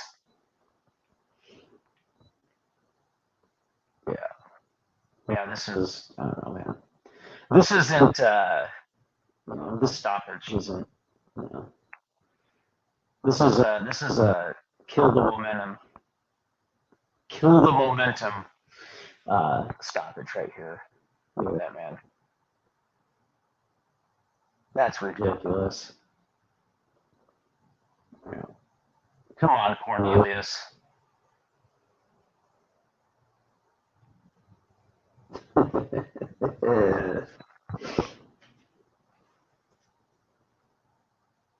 I don't know, man. Maybe I come from the old school, but that's the thing is when I played, man, it was all about intensity and playing hard. This was not about this type of This type of behavior on the field was not tolerated. This flopping. There we go. Canada working it in. Oh, that. Ooh, there's Tim. Ooh, he turns the ball over again. Oh, wow. Bad pass. Oh, goal. Canada scores again. Oh, dear. Yeah, that was clean, man. That was clean. Tim Reed with the giveaway right there at the top of the box, man. I mean, what in the absolute fuck was that? Unbelievable. Yep. Yeah, I mean, that was unbelievable, man. There's Ream, turns it over right there, plays it in. There was like a nice little one right there. Nice little tap right there. Boom, goal. Was that Kyle Aaron? No, that was Jonathan David. That's your boy, man. That's your boy. In the 58th minute, and that's, I hate to do it, that's unbelievable. Oh, Canada, oh, baby, Jonathan David. Unbelievable, yeah. Look, there it is, man. That just might be the nail. And you know, you wouldn't be surprised if the United States was the goddamn nail. Canada's been the goddamn hammer, baby. This has been impressive.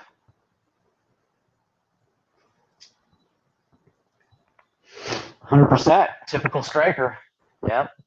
Doing striker things. Meanwhile, you know, Ballo's had a few looks, but you know, Ballo had that nice look off the set piece, and even at an awkward angle, just hit it right at Maxime. Had a nice little through ball right there, and yep, couldn't put it on net. That's unfortunate, man. The United States really hasn't had a lot of solid scoring opportunity. And, you know, Canada's basically been all over them for much of this game. There's another turnover right there. Yeah. The U.S. literally cannot find any type of rhythm right now. So I guess that's, you know, essentially credit. But this is embarrassing, man. This is 100% embarrassing. You know, your first opportunity after, you know, the Copa disaster, and Canada comes to your backyard and is the hammer. There you go. There's a turnover. No. And again, U.S. is forced to play back. I'd like to see some intensity. That's really what it comes down to. I want to see some intensity. See the U.S. actually, you know, play harder. Be the aggressor. There you go. No. Again, another bad. Oh, here. Oh, Pulisic is down. Yeah. So what is he going to milk the clock? Milk the momentum. Yeah. I mean, this is the like this could be like, you know, this is kind of the worst case scenario. Right? You knew how Canada was going to play. Like, Jesse Marsch has been saying this all week. You know, they're going to press from their 4-4-2. You knew it. And this was, you know, and this is, oh, and now comes Luca de la Torre. Oh, man. Unreal. Oh, and here comes, off comes Johnny.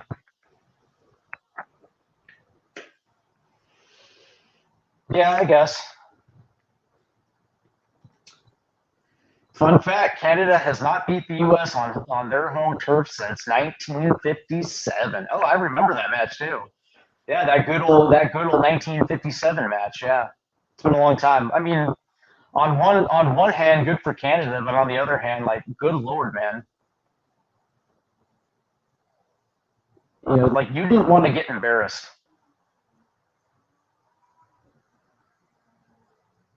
Yeah. And that's the other, oh, we got a yellow.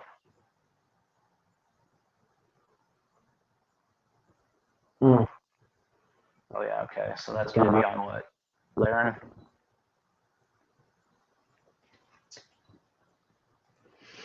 Yeah. Yeah.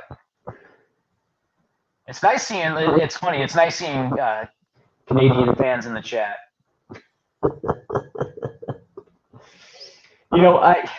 It's like, this is like, I'll say this, right? Yeah. Laren can't buy a goal. Yeah, but he doesn't have to. Jonathan David is picking him up.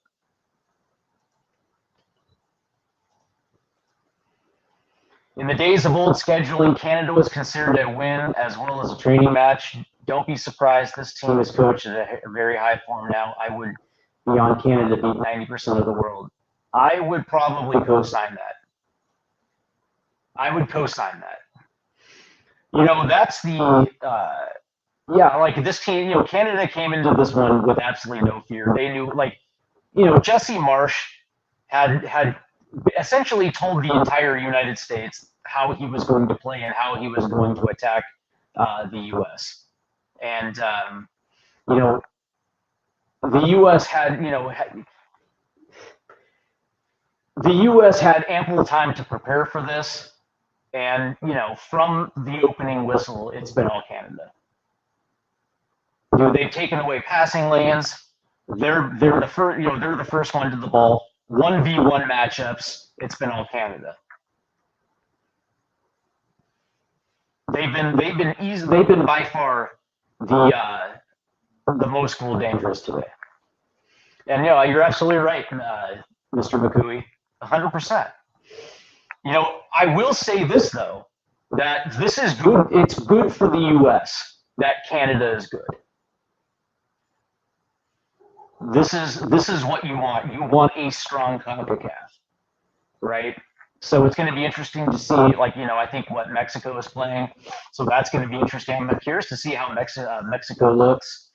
Canada plays Mexico after this. So, you want a strong Mexico. You want a strong Canada. I mean, it's only going to make this region tougher. 100%. Yeah, 100%. I think it's been crazy. Like the last 20 games, Laren hasn't scored for club or country. Yeah, but again, Canada. That's the thing. It's like, I mean, obviously, I'm sure. Oh, there's a ball played across the box. Blocked. Ooh, goal. Oh, I think that's going to be. Is that going to be a goal?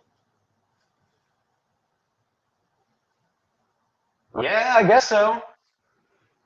Is that Luka? Yeah, I guess Luka cleans up the rebound, so the U.S. is on the board. I thought he was, for a second there, I thought he was offside. No, Lauren's got to scored against Mexico, World Cup qualifying in Edmonton. He sure did. Absolutely good for us that Canada's strong. 100%, McCooey.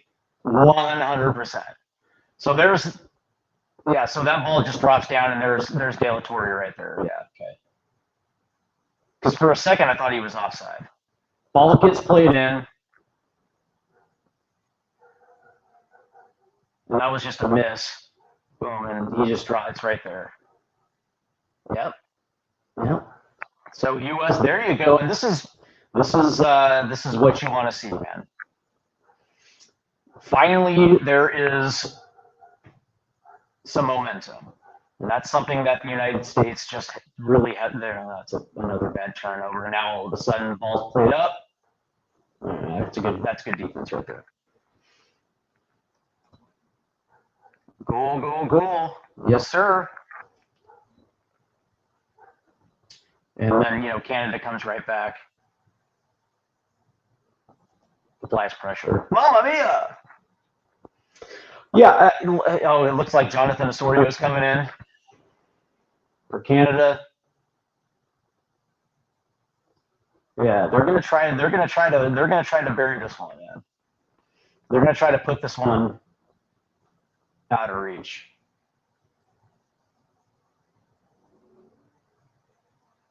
Yeah, so it looks like Osorio's in, and then Elisaway. If Laren's shooting, you don't have to worry. Looks like we don't have any believers in Richie Laria. No, Lara, Kyle Laren, sorry. Yeah, I don't know, man. This guy's a speed demon. Yeah, absolutely. You know, that's the I'm speaking of Richie Laria. Is that? No, it's not. Anyway. Yeah, you know, here's the thing, man. Kyle Laren, like 1v1, maybe not the strongest. But that being said, though, I mean, he still puts himself in pretty dangerous spots. You know, he can be useful in a two-striker system. Looks like Haji's about ready to step on. Let's go, Haji. Why are they wearing the bomb pops? I think Kyle Laren is can be dangerous. Yeah, because they're showing the replay of the U.S. goal. Yeah, I thought for a second there Luka was offside, but apparently he got back. That's why they're throwing their hands up right there. Yeah, he gets so many chances. He just has the yips right now. Yeah. Yeah, I mean, it could be a dip in form, man. I was talking earlier about Flo Balogun and the fact that his form is terrible right now. Which is one of the biggest reasons why I didn't want him in this camp right now. Like there had to have been there has to be a precedent set where if you're not playing and you're not playing well, you probably shouldn't be called into camp. Yeah.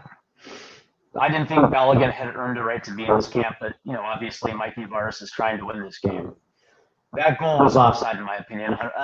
Yeah, I thought it was offside too, but, the U.S. is playing at home. So.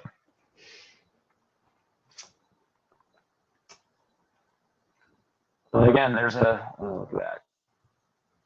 Ooh, here we go. Here we go. No. Is that going to get out for a corner? If the U.S. had the same heart as the 2000s team, they would be really good. 100%. 100% of the time, all the time. Yeah, that's the, I was talking about, that U.S. arrogance, man. That swagger. That was that was at the heart. Ooh, there we go. Header right to Crapo. That was the identity of that 94 team. That was the identity of the 2002 team, the 2006, even though in 2006 they, crashed out in the group stages, but 2010, 2014, that was the heart and soul, that was the main identity of the U.S. men's national team. It didn't care who they were playing. They didn't give a damn who was playing in front of them because they were going to make that team work, right? They were going to play tough. They were going to make their opponent work for everything, and they had that confidence, man. They had that confidence and they had that arrogance, man, that we're going to punch you right in the mouth. And if you are going to score goals, you're going to have to earn them, man. 100%. What does Clint think? I'm sure Deuce has his opinions. I'm sure I hope he speaks his mind. There's a turnover. Yep. I hope Clint. Yeah, man. I hope Deuce. I hope he speaks his mind. That's all. Yeah. The more that you have guys like Clint Dempsey Stuart Holden, Taylor Twellman, Alexi Lawless, all those guys. Is, you know, if the more of those guys that like literally speak their mind, yeah, the better, the better. And I understand it's a friendly, but that being said, man, this is your first impression after a terrible Copa America to kind of right the wrongs, man. And Canada came out and put it on them. Unless you guys are playing Canada, I support the USA. The generation you're talking about was one of my favorite international teams ever. Yeah, like that's the thing, man. I mean, I remember back in 2010, like 2002, 2006, and 2010, man. There were like group stage matches at the World Cup, and you're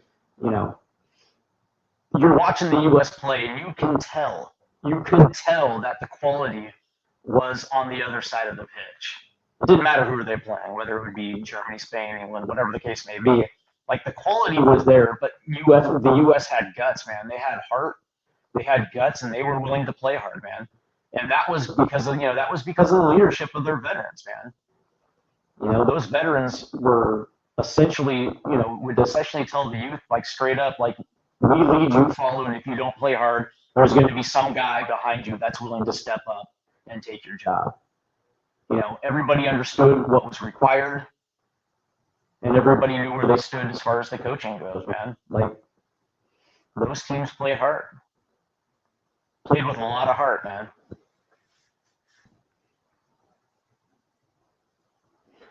Well, Canada with possession. And they're cycling the ball pretty well. Let's see if U.S. can respond to tie this thing up. Looks like the U.S. is trying to press here. Not well, but oh yeah, there you go. There you go. There's a turnover.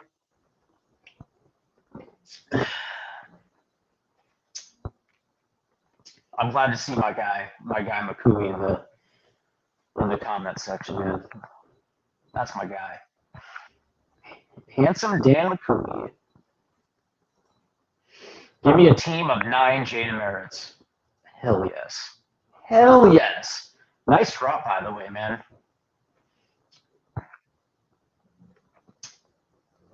Yeah, that was the, back in the day, man, guys like Brian McBride, Carlos Bocanegra. Oh, here we go. That was terrible. I don't understand where that was going. Does Morris still play? Yeah, he still does, man. J-Mo is in Seattle. As a matter of fact, Seattle playing tonight against Columbus. I believe they're there in Columbus. You know, what's funny is Jordan Morris, and it's funny because there's a section of U.S. fans that under no circumstances, they don't want to see MLS players play for the national team. And that's one thing I gotta put out there for the record. I'm not a Euro snob when it comes to the national team. I actually think there's merit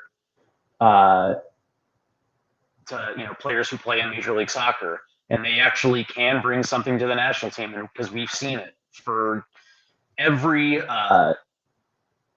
World Cup cycle, man. There we go. There's almost something right there by Haji. And every single World Cup cycle, there's guys who play in Major League Soccer who bring something to the national team. We saw it with Landon. We saw it with McBride. We saw it with Michael Bradley, Clint Dempsey, Josie Altidore. Right? There's been numerous examples of guys who played in Major League Soccer that had an impact for the national team. Like, it doesn't matter where you play as long as you're playing. Yeah, and J-Mo is one of those guys, man. Jordan is one of those guys. Speaking of which, Jordan right now is absolutely hot. I know Sounder fans haven't given him a lot of shit about how he's not a true number 9. But that being said, man, in his last 14, I think it was his last 14 league games, he's scored in 8 of those 14, including scoring twice in League's Cup. So Jordan's kind of on a heater right now. And the crazy thing is, I wouldn't have been upset if Jordan made this roster. When Canada almost beat Uruguay in the Copa semis, the whole team that started was mostly MLS guys. Yeah. Yeah. Bombito gets his move to France. Yeah, man. I mean, because it was off the back of the Copa that some of these guys got their move to Europe, man. But yeah, Canada's making use of Major League Soccer, as they should, man. Because Jesse Marsch has installed the old school American philosophy, man. Canada plays hard, and you're seeing it. Canada has not made this easy on the United States. They're playing the way Canada's playing right now is the way that we used to play. Aggressive.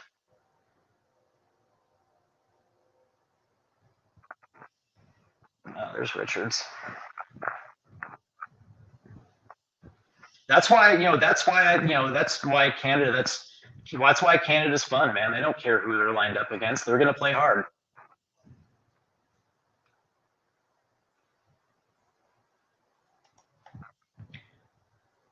Yeah, Canada, well, as they should, man. Canada even scouts players in the Canadian Premier League, as they should, man. That's their domestic league. It would probably help if Toronto and Vancouver and Montreal played in the CPL. I actually was watching the CPL game earlier this year. I like the CPL, even though it's not a great league. It really isn't, because it's probably on par with the USL2 maybe. But again, it's still in its infancy. It's only been around since 2019, so 2018, 2019. So it's still very much in its infancy. I think I was watching like a Halifax versus Vancouver match. It's sloppy, but some good players. Yeah. Yeah. Yeah, that's the thing, and that's the importance for the Canadian game is going to be dependent on the CPL staying around and being vibrant. And that means there's going to have to be continuous investment in the league, and they're going to have to raise their level of play. All right, so there's going to have to be certain investment. You have to give fans a reason to continuously come. And it's hard though, considering that Toronto, Montreal, and Vancouver play in Major League Soccer. That's some good defense right there. Ooh, blocked.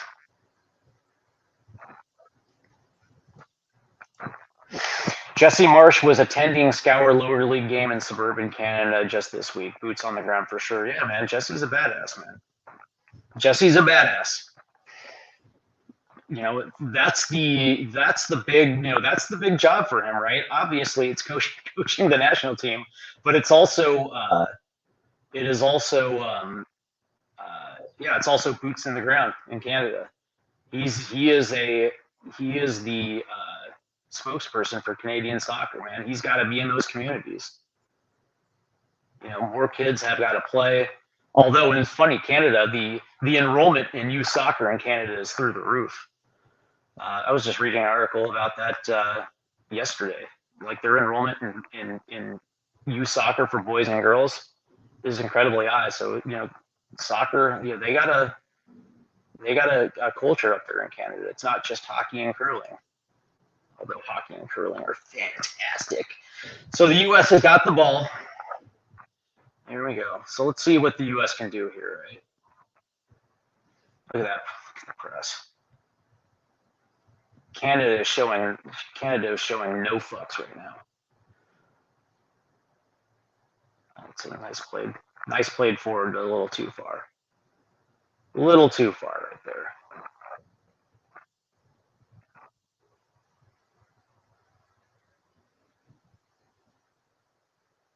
Yeah, there's a foul right there. Even when I was a kid, everyone played soccer from age 4 to 7 during the summer. So I always wondered why we were bad, but guess that those guys growing up, yeah. I mean, and I think it looks like Ricardo Pepi now takes the field. Okay, so interesting, huh? Balogun off, Pepi on, huh? No Josh. Interesting. Yeah, I mean, forever Canada just, put it this way, the last time Canada made the World Cup prior to 2022 was back in 1986. Yeah, they qualified back in the day when CONCACAF only had one automatic qualifier, right? There was only one spot. In '86, it was hosted by Mexico, so they had the automatic berth, and so the U.S. failed. I think they lost to Costa Rica in California, and Canada qualified, right? So they were there, but that was it, man. That was it. And Canada, they just didn't develop. But yeah, it was literally the emergence of Alphonso Davies and then his move to Bayern. Like that was big. That was like when that happened, that was incredibly big. Good defense right there by the U.S. But when you look at the national team, all of those guys, man, are young, right? So this is going to be a multi-window affair for Canada.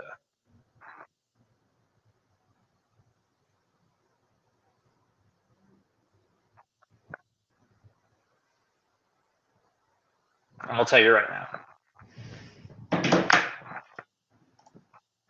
How old is Ricardo Pepi? I think he's like 25-ish.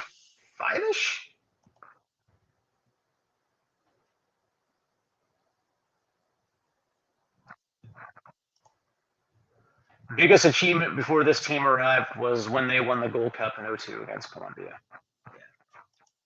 Yeah.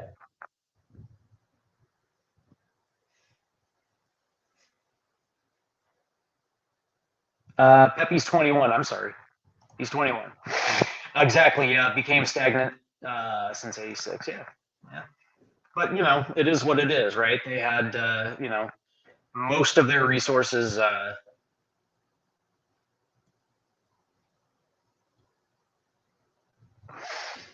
Most of the resources literally go to hockey. It is what it is, man. But here's Canada again. That's good. That was fairly good defense right there by Scally.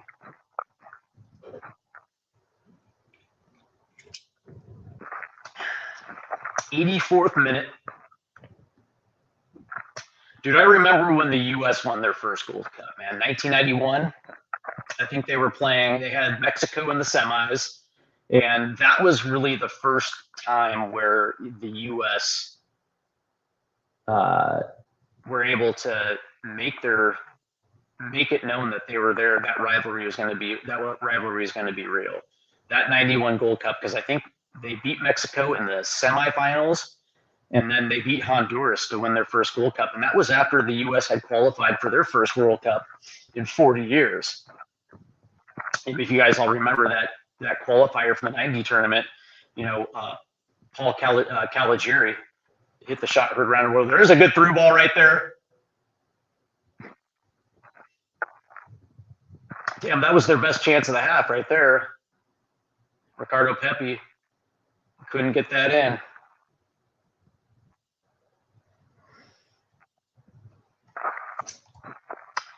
There is no vision at Canada Stalker until Miami. Of course, yeah. Montagigliani. How now much more structure going down to U8. Yeah, the more youth teams, man, the better. Having a solid structure in place is only going to help. That was, and of course for years that was Canada's issue, man. They just didn't have a youth system. They didn't, at most you were getting dual nationals at the college level. So yeah, And that was the U.S. for a while too, man. But yeah, that when the U.S. qualified for the '90 World Cup with the Tony Meolas and John Harkes, Tab Ramos, and they were able to get into that 1990 World Cup, man. That changed everything for U.S. soccer. And then they win their first Gold Cup. They start playing well at Copa Americas. So, that was when the U.S. finally were able to actually boast their national team. Here we go, turnover, played it through. Nope. That was a bad through ball there for Cowell. It seems like the U.S. is now trying to turn up the heat a little bit, trying to find that equalizer, because they are pressing. Here comes Canada now.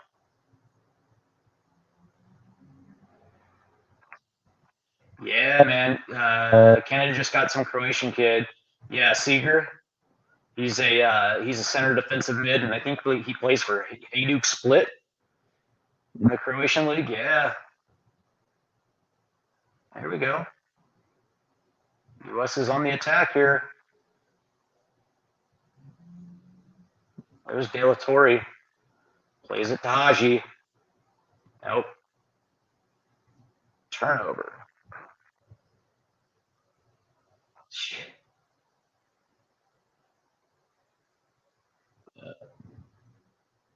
I think it might be going to the U.S. Yeah. Yep.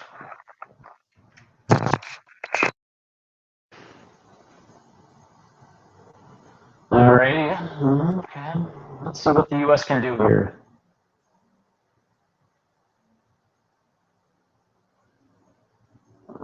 Is it back to Raheem? Yeah. They're literally just stuck here at midfield.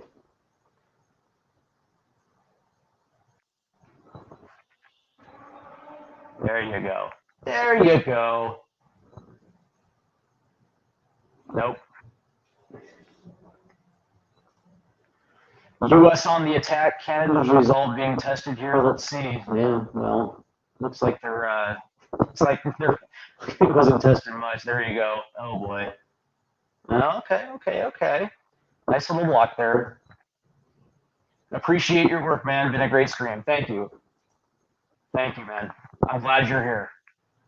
I'm incredibly grateful that you decided to join the live stream, man. Yeah, and I appreciate everybody that's tuning into this live stream. You guys have been fantastic. All right, so let's see what the U.S. can do here. Yeah. What's interesting though, and I hate to say this, right, but basically in the modern era of the U.S. men's national team, I think Mexico's got the only trophy of the three. I think they won the '99 Confed Cup, but it was also in Mexico. Yeah. Yeah. But of course, they had Rafa. That dude was such a badass, man. Yeah, thanks, man. You're awesome. Unfortunately, in Canada, they don't show games on TV, so you saved me. Are you serious? The Canadians, man, they don't broadcast it on the CBC or anything. That's that's the thing. It's like, especially for national team play, TV plays a huge role. There you go. Plays one down to Cal. Cade. Nope, out of bounds. Yeah, that's interesting, man, that they don't show the national team on TV. That's actually surprising. There you go. Fist. Big up, Anthony. Big up, buddy. That's that, and also when the U.S. was able to break through in '90, and the ability to see the national team on TV, that's really that really changed it, because you've got to get the national team in front of eyes. But yeah, here we are in the 90th minute now, 91.5. Here we go. Once you go Silvercast, you never go back. I know, man. Dude, I'm that gorgeous. I understand, man. I understand. I'm seriously, dude. I'm a sexy bitch, man. No subscription, only one soccer. Okay. Oh, subscription only? Okay, so it's behind the paywall. Well, if that money's going to the Canadian, if that's going to the Canadian Federation, then I'm cool with it. They used to, but lost rights to streaming service. That's terrible quality. Well, yeah, that's too bad. That's too bad. But I mean, that being said, though, if they're selling subscriptions, that bag better be going to the Canadian Federation, 100%.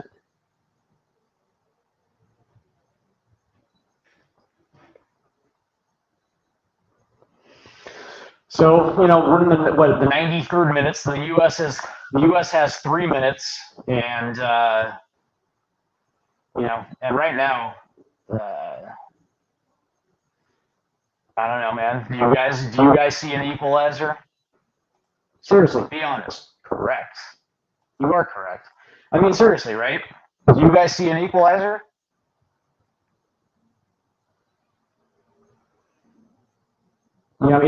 It doesn't feel like the U.S. has been goal dangerous whatsoever, man. They've had some opportunities here in the last 25 minutes, but for the most part, bad passes, man. Bad passes, no vision, no touch. So it looks like Saliba's coming on for Schwinnar. I hope not. Canada has had trouble closing out the games, though. Yeah, well, right now it looks like they're going to close this one out.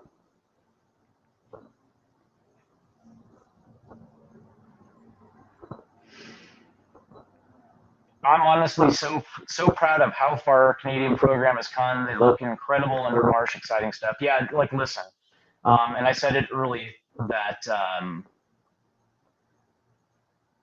I like what Canada has done, because a good Canada is good for the U.S. men's national team, right? This confederation cannot just be United States and Mexico, or when Mexico's down, and right now they're down. This can't just be the United States just dumbing everybody up like that, man. There has to be more national teams that are going to thrive. And right now, Canada is thriving. Like, this player pool has been the best Canadian player pool I've ever seen. And it's nice because now you got guys playing in Europe. You got Davies playing for Bayern Munich.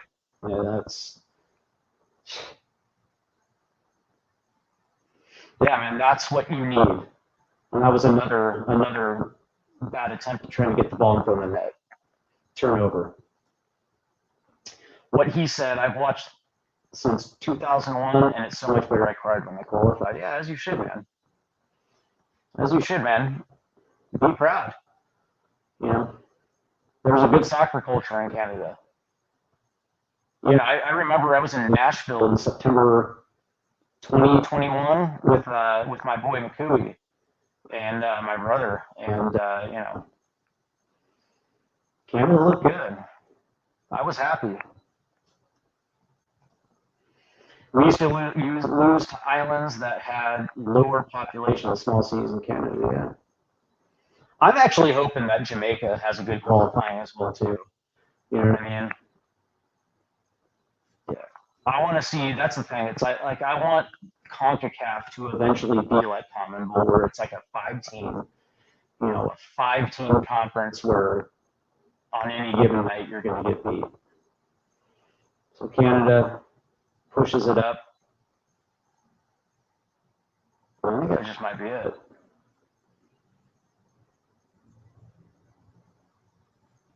Oh, puts one on Schulte there at the end, but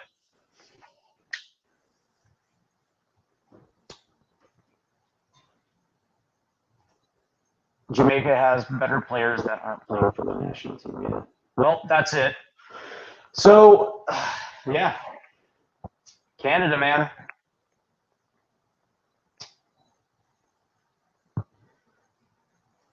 let's see, 28 of the 30 watchers here connect Steve. That says how good Canada is right now. I agree, 100%, man. Good game, bro. Thanks again. No, man. Thank you for that. Thank you for joining in. First win for Canada on U.S. home soil since '57. There you go, man. There you go. And you know, here's the thing, man. I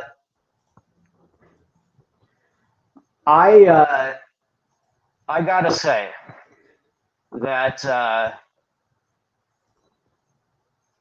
I was. You're welcome, man. Yep, appreciate it.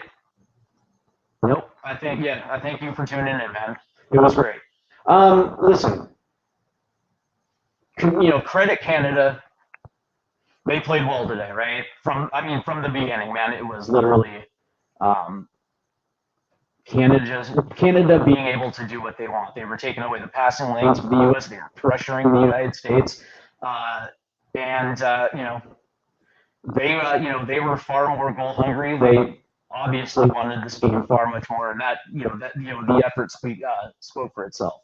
So on one end, congratulations Canada, you played a really good match. You deserve the win today. From the U.S. side, shame on you. You had a lot of good opportunity coming into this match. You knew exactly what Canada was going to do, what they were trying to implement, and from the start of this match, it was ugly.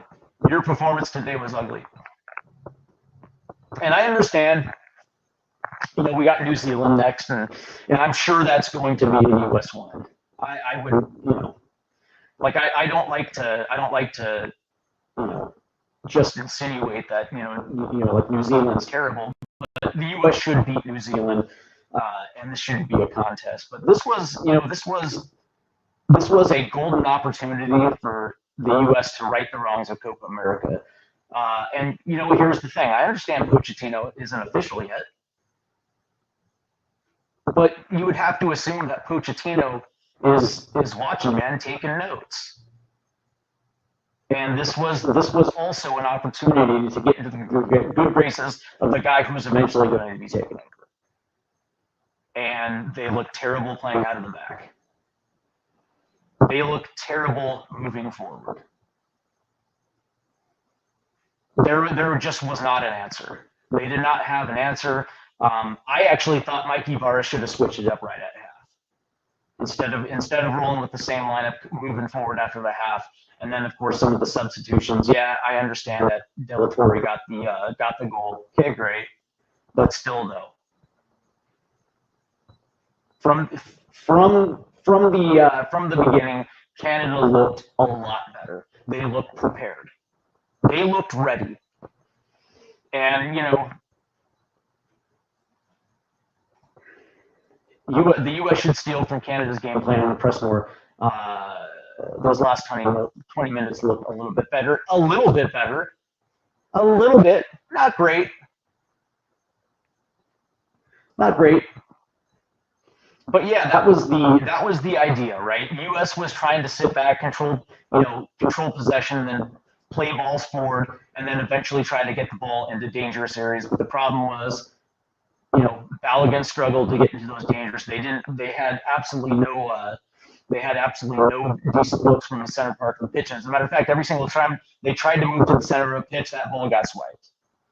They couldn't play up the wings. Every single time the ball went to Pulisic, there were two white shirts, and there was no outlet on the wings. The overlapping runs between Lund and Pulisic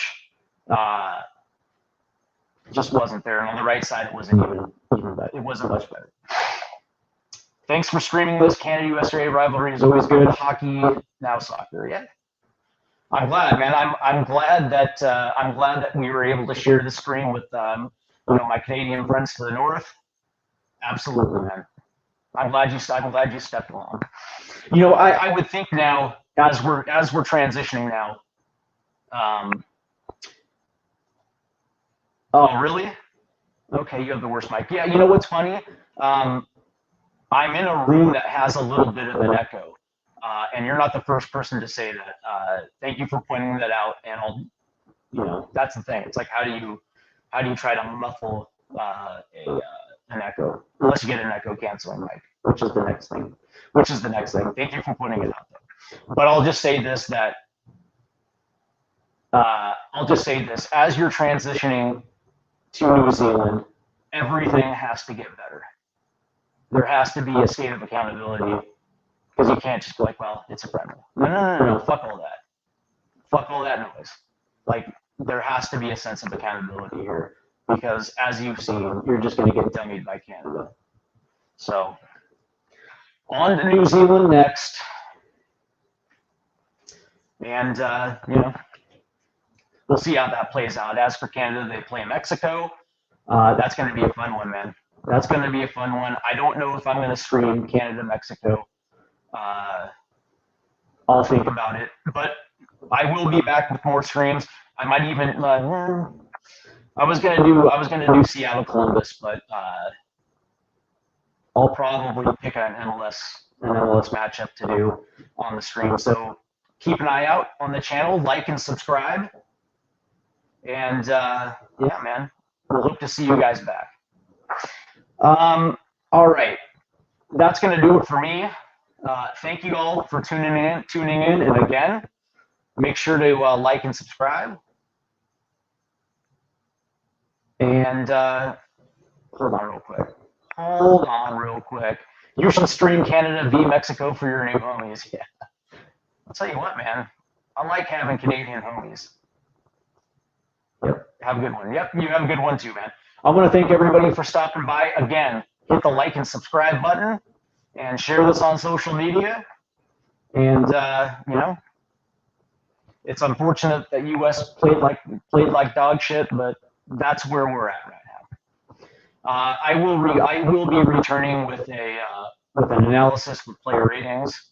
So stay tuned to that, and thank you guys, man. Have a great weekend.